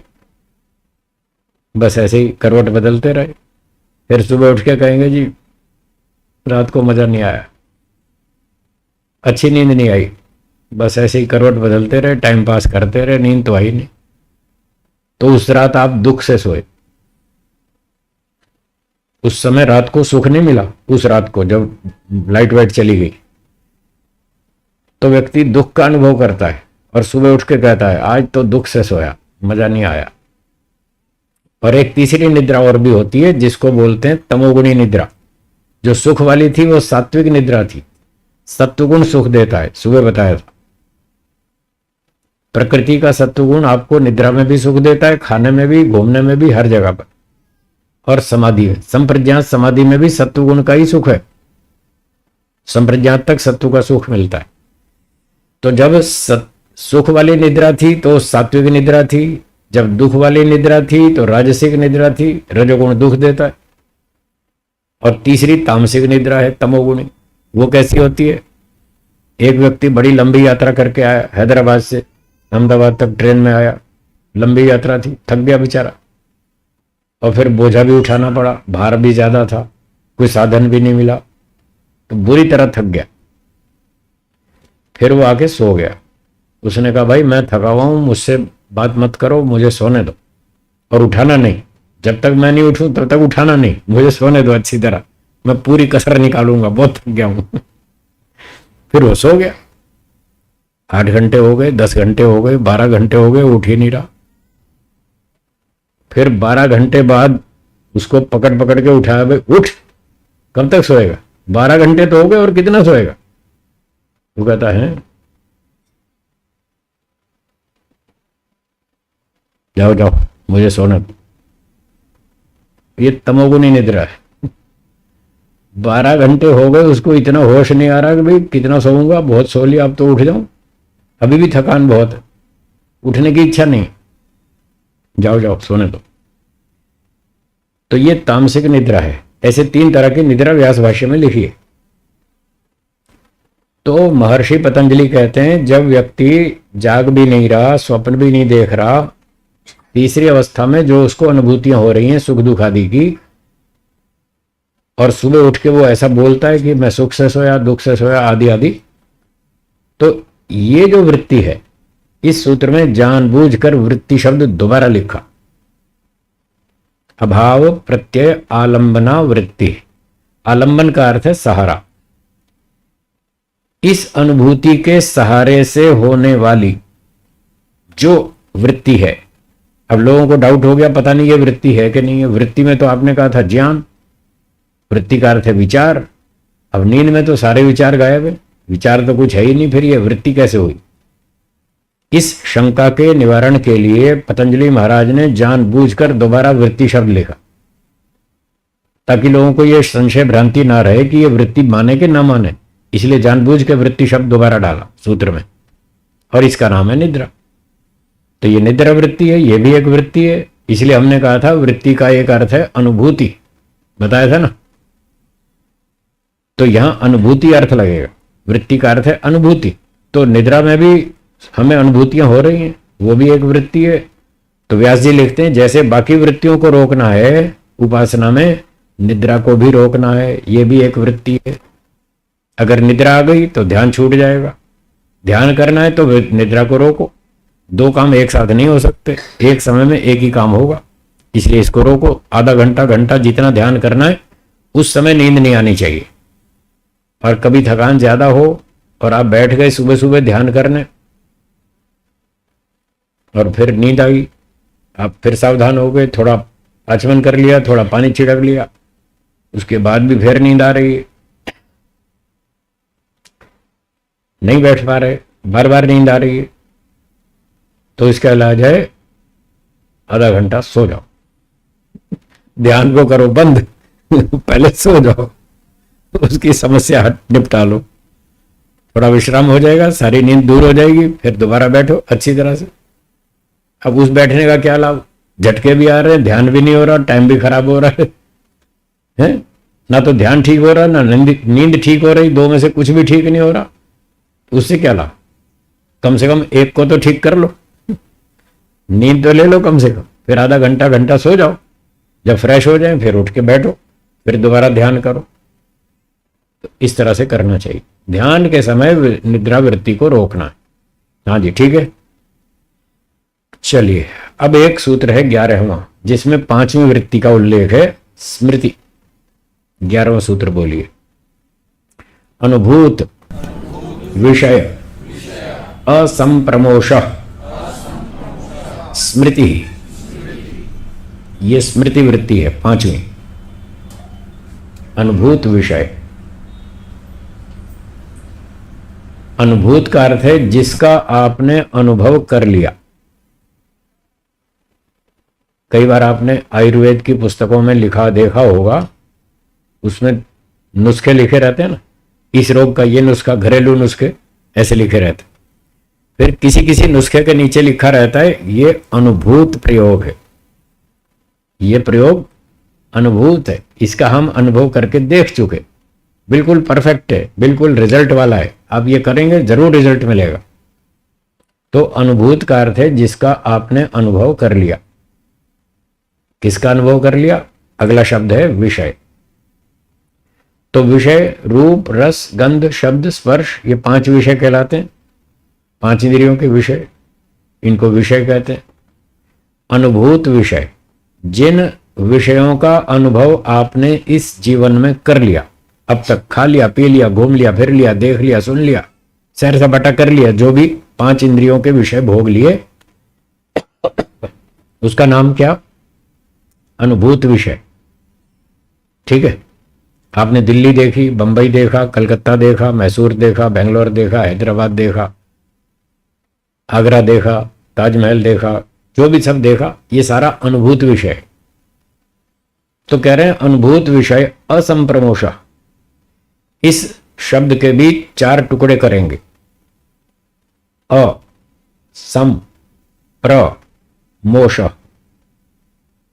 इस आखिरी शब्द के 4 टुकड़े कर दिए। अ, सम, प्र, मोश। संस्कृत भाषा में एक धातु है मुश, अंग्रेजी में उसको वर्ब कहते हैं, वर्ब। गो, वेंट, गॉन, जैसे अंग्रेजी में चलती है ना वर्ब्स, उनके रूप चलते हैं, ऐसे संस्कृत में जो वर्ब होती है उसको धातु कहते हैं, क्रिया शब्द। तो मुश धातु है। मुश का अर्थ है चोरी करना, मुश स्तेये, मुश का अर्थ है चोरी करना या चुरा लिया जाना। जब कोई वस्तु चुरा ली जाती है तो क्या वो सामने दिखती है या गायब हो जाती है? गायब हो जाती। और जब कोई वस्तु गायब हो जाती है तो लोग कहते हैं साहब मेरी चप्पल चोरी हो गई, चप्पल दिख नहीं रही, यहां देखा वहां देखा कहीं नहीं दिख रही। तो जब चप्पल नहीं दिखती तो कहते हैं मेरी चप्पल चोरी हो गई। तो चोरी होने की स्थिति में वो वस्तु सामने नहीं दिखती, ओझल हो जाती है। इस मुश धातु से शब्द बना मोशः, किसी वस्तु का चुराया जाना, खो जाना, ओझल हो जाना, अदृश्य हो जाना, यह है मोशः। इस मोशः शब्द में 2 शब्द छोटे छोटे और जोड़ देंगे, सम और प्र। सम और प्र उपसर्ग हैं। इसका अर्थ है अच्छी प्रकार से, सम्यक रूपेण प्रकर्षेण मोशः, अच्छी तरह से चुराया जाना, किसी वस्तु का अच्छी तरह से चुराया जाना, ओझल हो जाना, यह है संप्रमोश। और फिर शुरू में अ लगाएंगे, अर्थ उलट जाएगा। नहीं चुराया जाना बल्कि सामने आ जाना उल्टा करना है, चुराया नहीं जाना, सामने आ जाना। किसका सामने आ जाना? अनुभूत विषय का। जो विषय आपने अनुभव कर रखे हैं भूतकाल में, वो विषय आपके ध्यान के समय आपके सामने आ गए, इसका नाम है असंप्रमोश। अनुभूत विषय असंप्रमोश, अनुभव किए हुए विषय ध्यान में आपके सामने आ गए, आपके मन में आ गए, इसका नाम है स्मृति। हाँ जी ठीक है, स्मृति। स्मृति को तो आप जानते ही हैं, शब्दों की व्याख्या हमने कर दी। अनुभव किए हुए विषयों का मन में उपस्थित हो जाना, ये स्मृति है। लालचंद जी बंबई जाते ही रहते हैं, कई बार चौपाटी पे भी जाते हैं, फिर वहां घूमते भी हैं, फिर वहां का सीन देखते हैं, बढ़िया शाम का है, दिन ढल रहा है और समुद्र का किनारा है और वो बच्चे खेल रहे हैं, गुब्बारे भी बिक रहे हैं, एक सींग चने वाला भी है, वो सींग चना बेच रहा है, सामने भेलपुरी वाले हैं, वो अपना खोमचा लगा के बैठे हैं, बस खूब बढ़िया मौसम है, बढ़िया माहौल है। तो मान लो घूम कर आए बंबई चौपाटी, 2 साल पहले गए थे, फिर यहां अहमदाबाद में आके अपना ध्यान करने लगे शाम को।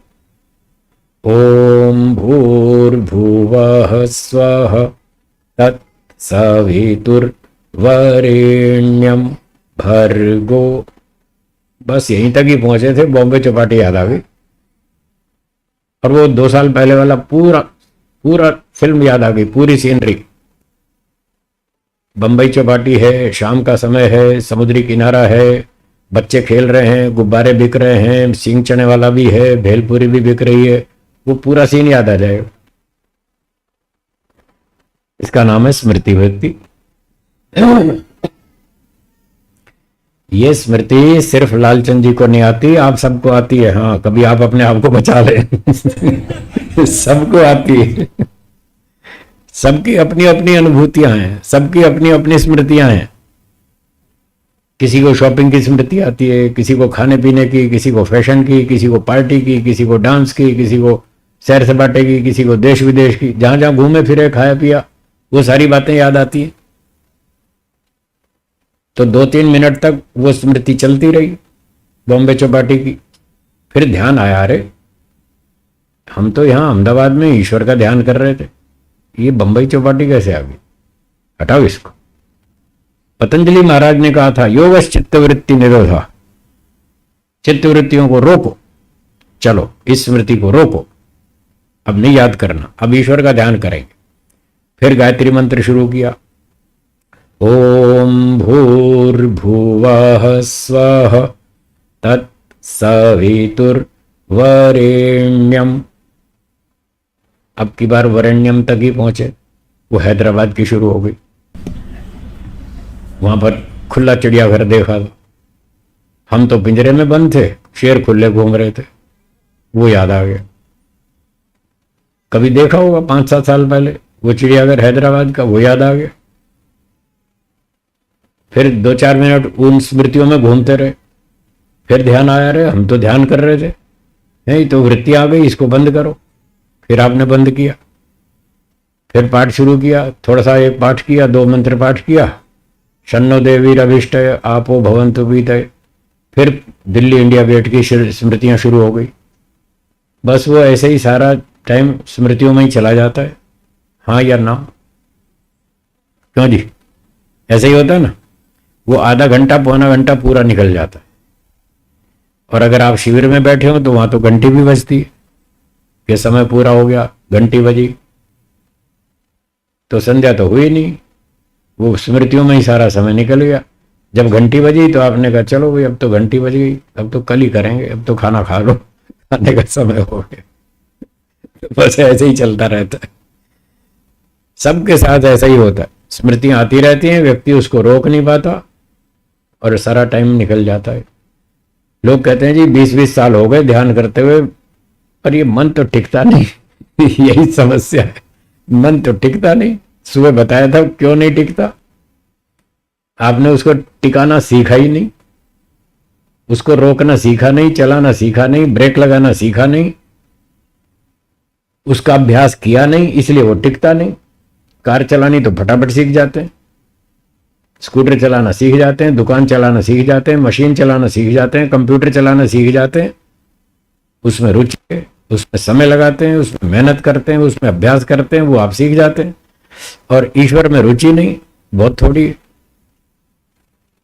ईश्वर में रुचि बहुत थोड़ी, इसलिए मन नहीं टिकता।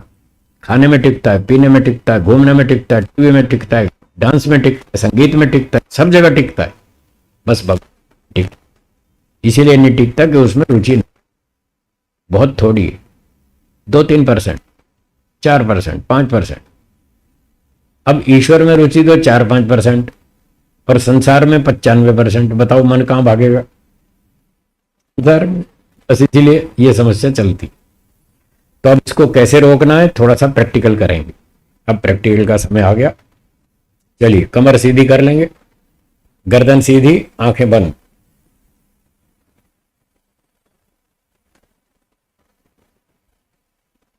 मन में संकल्प कीजिए, अब हम केवल ईश्वर का ही विचार मन में लाएंगे, सांसारिक विचार मन में नहीं लाएंगे। ये संकल्प हर रोज कीजिए, क्योंकि हमने सुबह सुना था मन जड़ वस्तु है। जड़ वस्तु स्वयं क्रिया नहीं करती, चेतन आत्मा स्वयं क्रिया करता है और जड़ मन में भी क्रिया को उत्पन्न करता है। इसलिए हम ये संकल्प करते हैं कि मन जड़ है, वो स्वयं विचार उठाएगा। हम चेतन हैं, हम ही विचार उठाएंगे मन में। तो हम संकल्प करते हैं कि हम ईश्वर का विचार मन में लाएंगे, सांसारिक विचार मन में नहीं लाएंगे, सांसारिक स्मृतियां मन में नहीं उठाएंगे।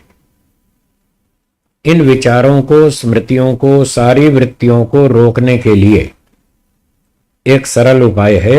मन में सोचिए, चारों तरफ खूब गहरा अंधेरा है, जैसे रात को होता ही है।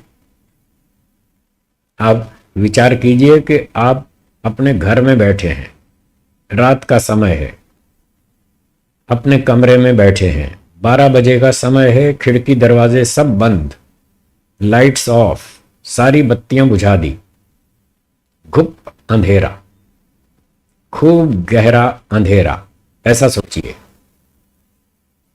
अंधेरे में कुछ नहीं दिखता, इसलिए हमने अंधेरे की स्थिति बनाई। हमें इस समय कुछ नहीं देखना, बस ईश्वर का चिंतन करना है और कुछ नहीं देखना, कुछ नहीं सोचना, कोई विचार नहीं करना। तो अंधेरे की स्थिति बार बार बनाएं। इससे विचारों को रोकने में आपको सहायता मिलेगी। कोई स्मृति नहीं उत्पन्न होगी, कोई दृश्य मन में नहीं दिखेगा, क्योंकि अंधेरे में हम कुछ भी नहीं देख सकते। तो ये स्थिति बनाकर अब एक और बात सोचिए। शून्य आकाश मतलब खाली स्थान।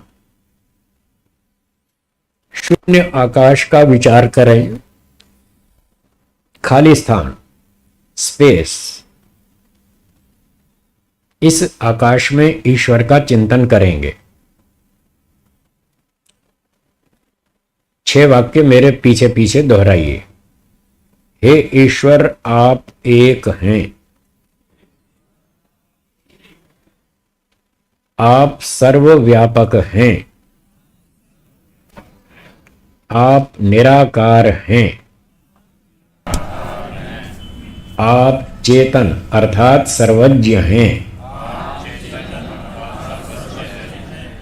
आप न्यायकारी हैं, आप आनंद स्वरूप हैं। ये 6 वाक्य बोलकर हमने ईश्वर को अपने मन में स्थापित कर लिया। उसका विचार अपने मन में थोड़ा जागृत कर लिया कि ईश्वर इस प्रकार से है। यह है ध्यान की तैयारी।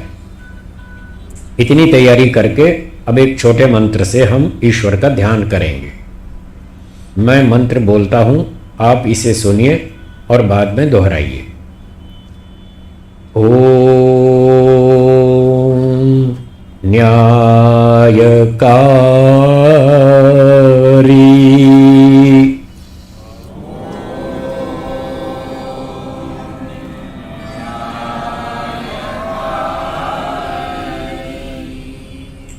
इसका अर्थ बोलेंगे, हे ईश्वर, आप न्यायकारी हैं, हमें भी न्यायकारी बनाइए। आप कभी किसी पर अन्याय नहीं करते, हम भी कभी किसी पर अन्याय नहीं करेंगे। ओम न्यायकारी।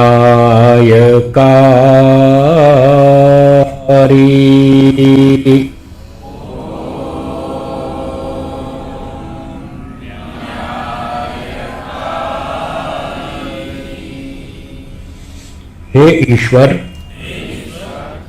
आप न्यायकारी हैं, हमें भी न्यायकारी बनाइए। आप कभी किसी पर अन्याय नहीं करते, हम भी कभी किसी पर अन्याय नहीं करेंगे।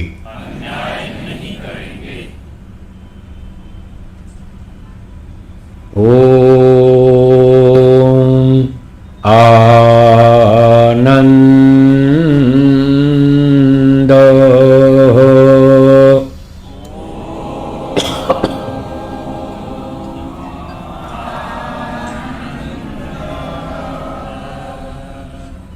हे ईश्वर, आप आनंद स्वरूप हैं। हमें भी आनंद दीजिए।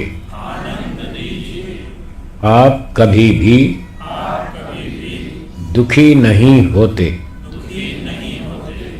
हम भी कभी भी दुखी न हो। ओम आनंद।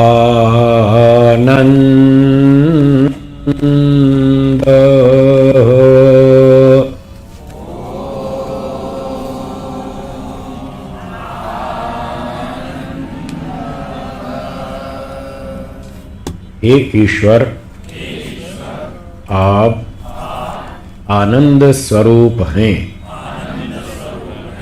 हमें भी आनंद दीजिए। आप कभी भी दुखी नहीं होते। हम भी कभी भी दुखी न हों।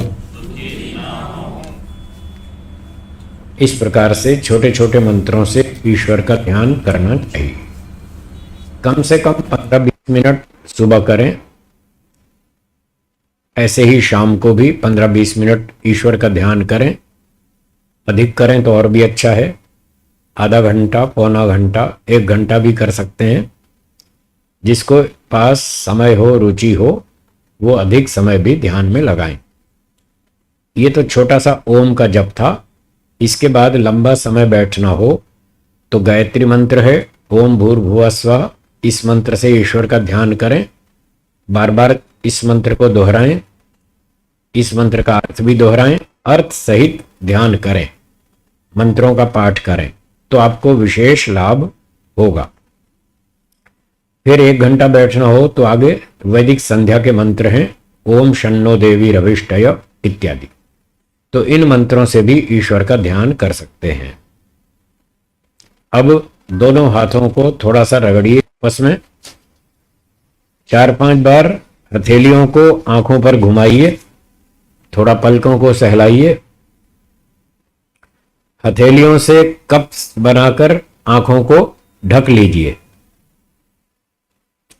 हथेलियों के अंदर ही धीरे धीरे आंखें खोलेंगे और धीरे धीरे पलकें झपकते हुए हथेलियां हटाएंगे, ताकि तेज प्रकाश आंखों में चुभे नहीं।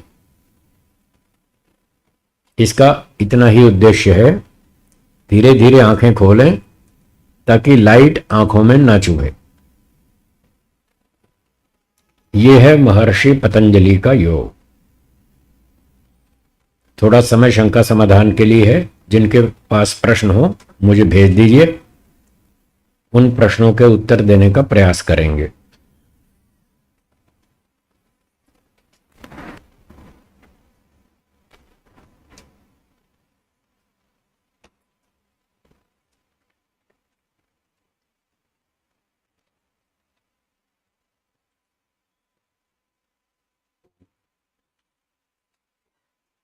बहुत ही सुंदर अनुभूति मुझे हमें दिखाया। इसका बहुत बहुत सुंदर प्रयास, बहुत बहुत धन्यवाद। तो आज के पाठ में अगर कोई शंका, आज जो हमारी ये सूत्र चलेगी उनमें अगर आपके मन में कोई पाठ के अनुरूप कोई शंका हो तो अभी 5-7 मिनट का समय है हमारे पास, हम पूछ सकते हैं। जी बोलिए। जी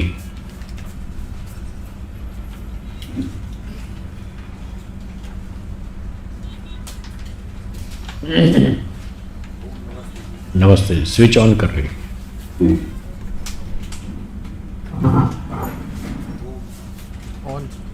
ओ हम्म। नमस्ते। नमस्ते। हम आंखों से तो देखना बंद कर सकते हैं, हम्म। लेकिन कानों से और सुनना कैसे बंद करें? वो कैसे बंद करें? एक तो इसका अभ्यास करना होगा।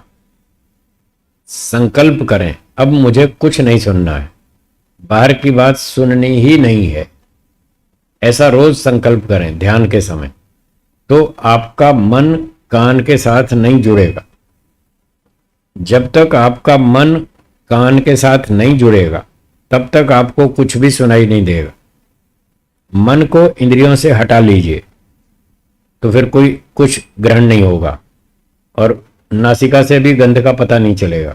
कोई आस पड़ोस में अगरबत्ती जल रही है, कोई छौंक लगा रहा है, आपने उधर से मन को हटा लिया तो आपको उसका पता नहीं चलेगा। तो ये अभ्यास की बात है, धीरे धीरे अभ्यास करें। शुरू शुरू में कान के आवाज जो आती है बाहर से, उसको रोकना शुरू शुरू में थोड़ा कठिन लगता है। तो एक मोटा उपाय ये भी कर सकते हैं, थोड़ी सी रुई कान में लगा दें, या जो आपके फोन का ईयरफोन है, ईयरबड्स, उसको कान में लगा दें तो बाहर की आवाज नहीं आएगी। शुरू में उसका भी प्रयोग कर सकते हैं जी। और कोई प्रश्न हो तो बोलिए। और कोई? इनको दे। हाँ। स्वामी जी नमस्ते। नमस्ते जी। संप्रज्ञात समाधि और असंप्रज्ञात समाधि प्रयास करने में कितने समय बाद लग सकते? समय का कोई नियम नहीं है। 20 वर्ष, 30 वर्ष, 40 वर्ष, 2 जन्म, 4 जन्म, समय का कोई नियम नहीं है। न काल नियमो वामदेववत, सांख्य दर्शन में लिखा है समय का कोई नियम नहीं।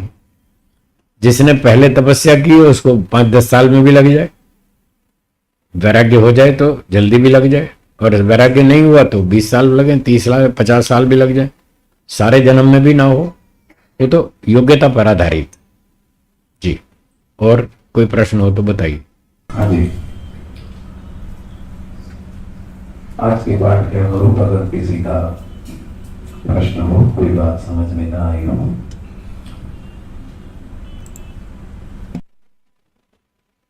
मेरे मन में एक शंका है। स्वामी बोलिए जी। बोलिए बोलिए। और जैसे इसमें समय की कोई सीमा नहीं, और ऐसे ही हमारे पुराने कितने संस्कार है उसकी भी शायद कोई सीमा नहीं होगी। तो कोई ऐसा जन्म भी पिछले में हमारा आया हो कि हम संप्रज्ञात के या असंप्रज्ञात के नजदीक पहुंच गए हो, और फिर वापस अगर कोई ऐसी डाउन हो गए, डाउन हो गए हो, क्या ये भी संभावना हम मान सकते हैं? ऐसी संभावना की जा सकती है कि आपको या किसी को भी पूर्व जन्मों में कुछ वैराग्य हुआ हो, शास्त्र पढ़े हो, तपस्या की हो, साधना की हो, कुछ वैराग्य अच्छा भी उठा हो, 50-60% ऐसा हो सकता है। अगर किसी ने पिछले जन्मों में ऐसी कुछ साधना तपस्या की है और उसको 50-60% वैराग्य हो गया, तो फिर वो संस्कार हमारे साथ आएंगे, हमारे साथ इस जन्म में आएंगे, और फिर बचपन से हमारी इस दिशा में रुचि होगी। तो आप इस जन्म का अपना अपना हिसाब देख लें, बचपन से आपको किस दिशा में रुचि थी।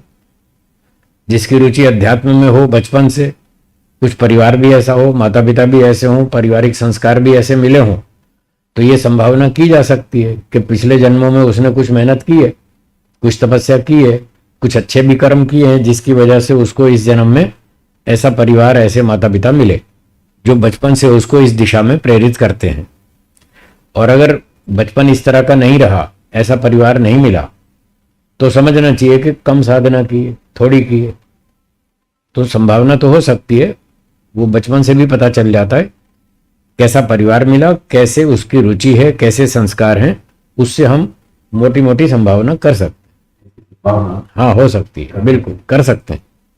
और आगे कभी कभी स्वामी जी ऐसी भी अनुभूति होती है कि अगर पढ़ाने वाला, जैसे आपकी कक्षा में कोई ऐसी विशेष बात निकल गया वैराग्य की, और हमने उसको बहुत ही ध्यान से सुना, तो उसको जब हमने ध्यान से सुना और तो कोई ऐसा संयोग जैसे पूर्व का भी कोई इसमें संस्कार जाग जाए, हाँ जाग जाए, हाँ, हो सकता है। इसमें बल आगे बिल्कुल हो सकता है, बिल्कुल हो सकता है, ऐसा हो सकता बिल्कुल हो सकता है। आपके कुछ संस्कार हैं मान लो पूर्व जन्मों के, और आप पाठ पढ़ रहे हैं, पढ़ते पढ़ते कोई ऐसी बात कह दी, अध्यापक ने, आचार्य ने कोई ऐसी बात कह दी जिससे आपके पिछले संस्कार जाग गए और आपको झटका लग गया और आपका ज्ञान उभर गया और आपको वैराग्य हो गया और आप घर छोड़ के उठ के चल दिए।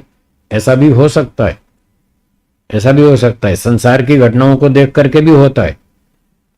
महर्षि दयानंद जी ने बचपन में 2-3 घटनाएं देखी।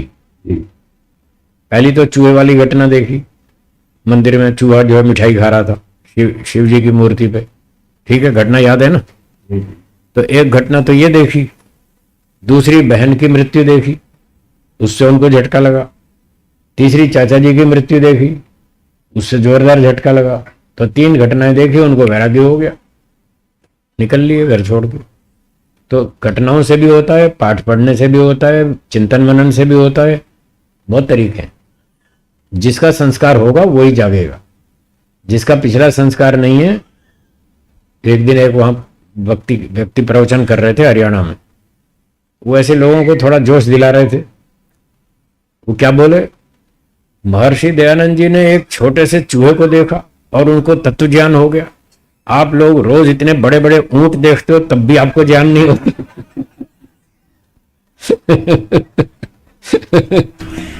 भाई ऊंट देखो, चूहा देखो, जिसका संस्कार होगा उसी को तो होगा। जिसके पीछे मसाला कुछ है ही नहीं तो क्या जागेगा, उसी को जागेगा जिसके अंदर कुछ है। तो चूहा देखो या ऊंट देखो, उससे कोई फर्क नहीं पड़ता, संस्कार अंदर होना चाहिए तो ही जागेगा। तो ऐसा होता है, कर का भी प्रभाव। पक्का, बिल्कुल पक्का। ये बहुत बड़ा फैक्टर है।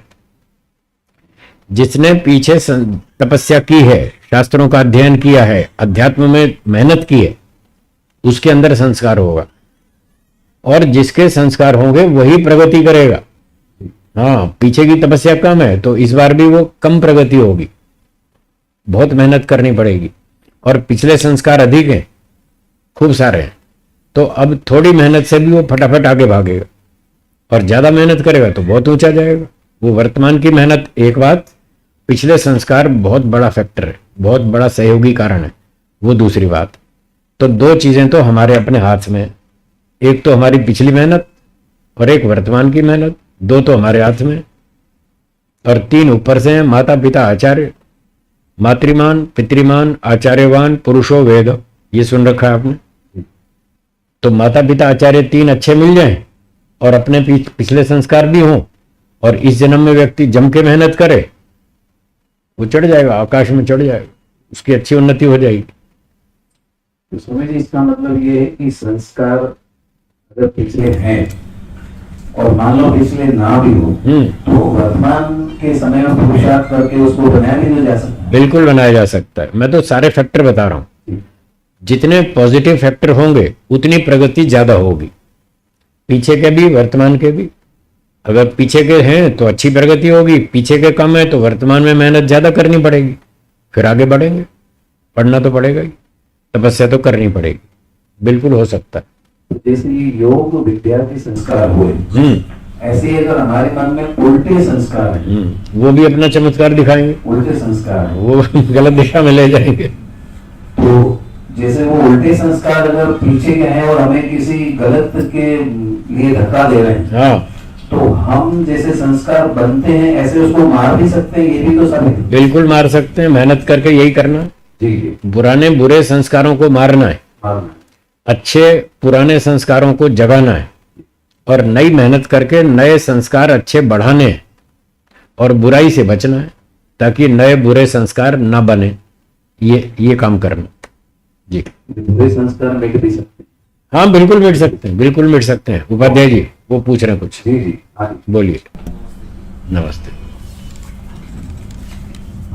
जो स्मृति उठती है इसमें शायद जो ध्यान में बैठते हैं और उनको रोजर से जो ज्ञान मिला था भाई ऐसे करना, वो स्मृति उठती है, तो उसको कैसे लिया जाए?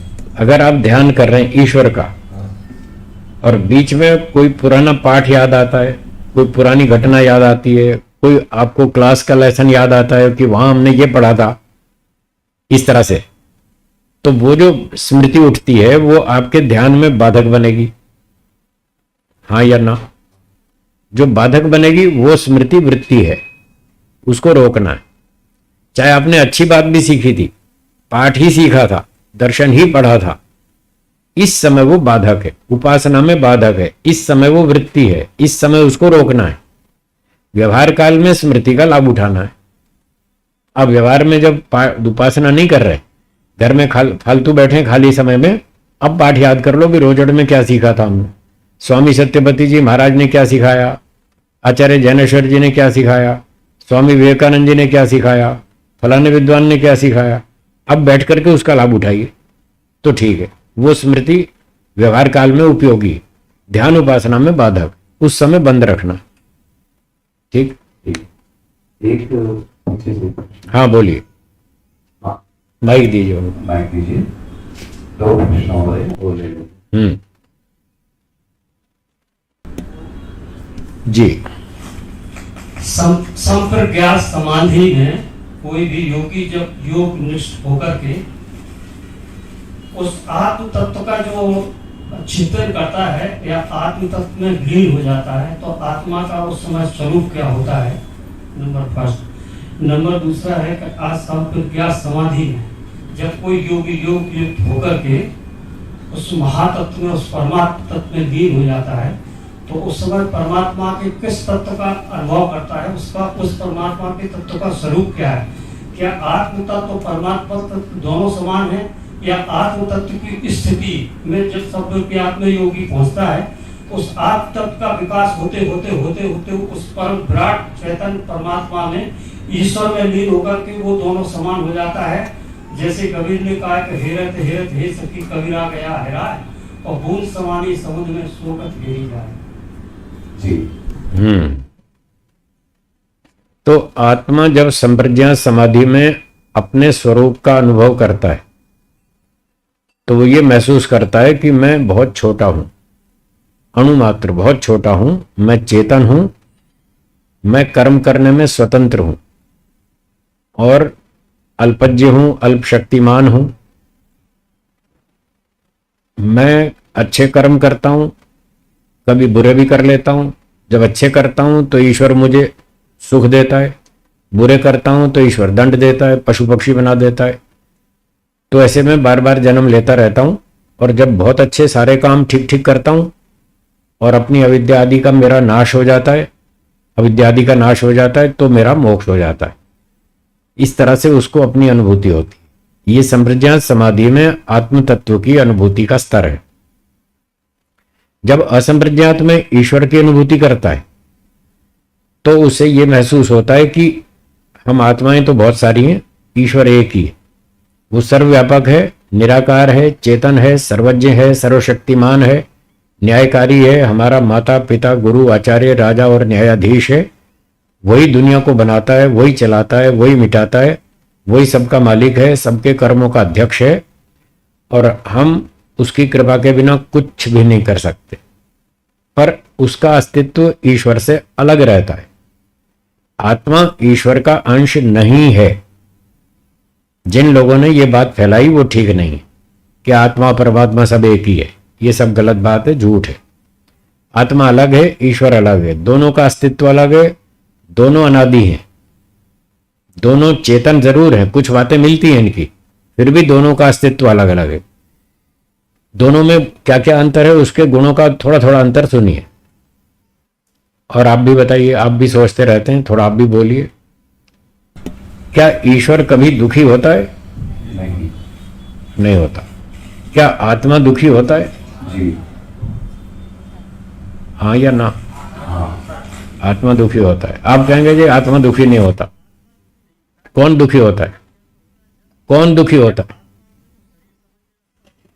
तब कौन दुखी होता है? मन जड़ है या चेतन? क्या जड़ वस्तु दुखी होती है? जो पूछा उसका उसका उत्तर बताइए। क्या जड़ वस्तु दुखी होती है? नहीं होती ना। तो मन कैसे दुखी होगा? आपने बोला मन जड़ है, आपने बोला मन जड़ है, हाँ या ना? और आपने कहा जड़ वस्तु दुखी नहीं होती। क्यों प्रफुल्ल जी? ठीक है ना? आपने कहा मन जड़ है, जड़ वस्तु दुखी नहीं होती, तो मन तो दुखी नहीं होगा। चेतन वस्तु सुखी होती है, दुखी होती है। आत्मा चेतन है, वो सुखी भी होता है और दुखी भी होता है। आत्मा दुखी होता है, ईश्वर दुखी नहीं होता। ये दोनों में अंतर है। आत्मा घोटाले करता है या नहीं? करता है। और ईश्वर घोटाले करता है क्या? ये दोनों में अंतर है ना। बैठ जाइए। तो ईश्वर घोटाले नहीं करता, आत्मा घोटाले करता है। अच्छे भी काम करता है, बुरे भी करता है, दोनों तरह के करता है। ईश्वर दुखी नहीं होता, आत्मा दुखी होता है। ईश्वर शरीर धारण कभी नहीं करता, आत्मा तो किए ही बैठा है। हम सारे शरीर धारण किए बैठे हैं। आत्मा अल्पज्ञ है, ईश्वर सर्वज्ञ है। आत्मा एक देशी है, ईश्वर सर्वव्यापक है। आत्मा अल्पशक्तिमान है, ईश्वर सर्वशक्तिमान है। दोनों चीजें बिल्कुल अलग अलग, दोनों अनादि हैं। जो लोग ऐसा मानते हैं कि आत्मा ईश्वर में से निकला है, ईश्वर का अंश है, और मोक्ष में वो ईश्वर में ही विलीन हो जाएगा, जो लोग ऐसा समझते हैं उनको भ्रांति है। अगर आत्मा परमात्मा में विलीन हो जाएगा तो इसका अर्थ क्या हुआ? क्या वो ईश्वर में से पैदा हुआ था? हाँ या ना? क्या आत्मा ईश्वर में से पैदा हुआ था? नहीं हुआ ना। तो जब उसमें से पैदा नहीं हुआ तो उसमें विलीन क्यों होगा? नियम है, जो वस्तु जिससे पैदा होती है उसमें विलीन होती है। ये उदाहरण है पंचमहाभूत का शरीर। ये स्थूल शरीर पंचमहाभूत से बना है और मरने के बाद इसी में विलीन होगा। जैसे शरीर पंचमहाभूत से उत्पन्न होता है, पंचमहाभूत में विलीन हो जाता है। अगर आत्मा भी ईश्वर से उत्पन्न हुआ होता तो हम मान लेते कि हाँ ईश्वर में विलीन हो जाएगा। पर क्या आत्मा ईश्वर में से पैदा हुआ? नहीं हुआ। इसलिए आत्मा मोक्ष में ईश्वर में विलीन नहीं होगा, उसका अस्तित्व अलग ही रहेगा, क्योंकि दोनों अनादि हैं। आत्मा भी अनादि, ईश्वर भी अनादि, दोनों अनादि हैं, दोनों अनंत काल तक रहेंगे, कोई किसी में विलीन नहीं होगा। और एक और बात अंतिम कह दूं, समाप्त करेंगे। ईश्वर अखंड तत्व है या अनेक खंडों का समुदाय है? है जी? जो अखंड है, आप स्वयं कह रहे हैं ईश्वर अखंड है। जब वो अखंड है तो क्या उसका खंड टूट के अलग हो सकता है? जब हो ही नहीं सकता तो ईश्वर का जीवात्मा ईश्वर का खंड कैसे हो गया? वो तो अखंड है। ईश्वर तो अखंड है, उसका खंड हो ही नहीं सकता, तो सारी आत्मा ईश्वर का अंश कैसे हुई? और अगर कोई वस्तु अनेक खंडों का समुदाय हो तो उसके खंड खंड हो सकते हैं, वो टूट जाएगी, नष्ट हो जाएगी। एक रेलगाड़ी के 1000 टुकड़े कर दो तो रेलगाड़ी बचेगी या नष्ट हो जाएगी? नष्ट हो जाएगी। अब आत्माएं कितनी है? असंख्य। अगर सब आत्माएं ईश्वर का अंश हैं तो इसका अर्थ ये होगा कि ईश्वर के असंख्य टुकड़े हो चुके हैं। हाँ या ना?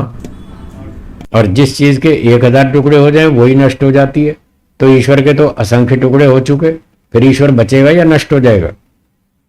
क्या आप मानने को तैयार हैं कि ईश्वर नष्ट हो चुका है? हाँ या ना? इसका मतलब हम उसका खंड नहीं है, वो अखंड है, जीव उसका अंश नहीं है। ये लोगों को भ्रांति है। भारत से अमेरिका तक करोड़ों लोगों के दिमाग में ये भ्रांति घुसेड़ दी गई।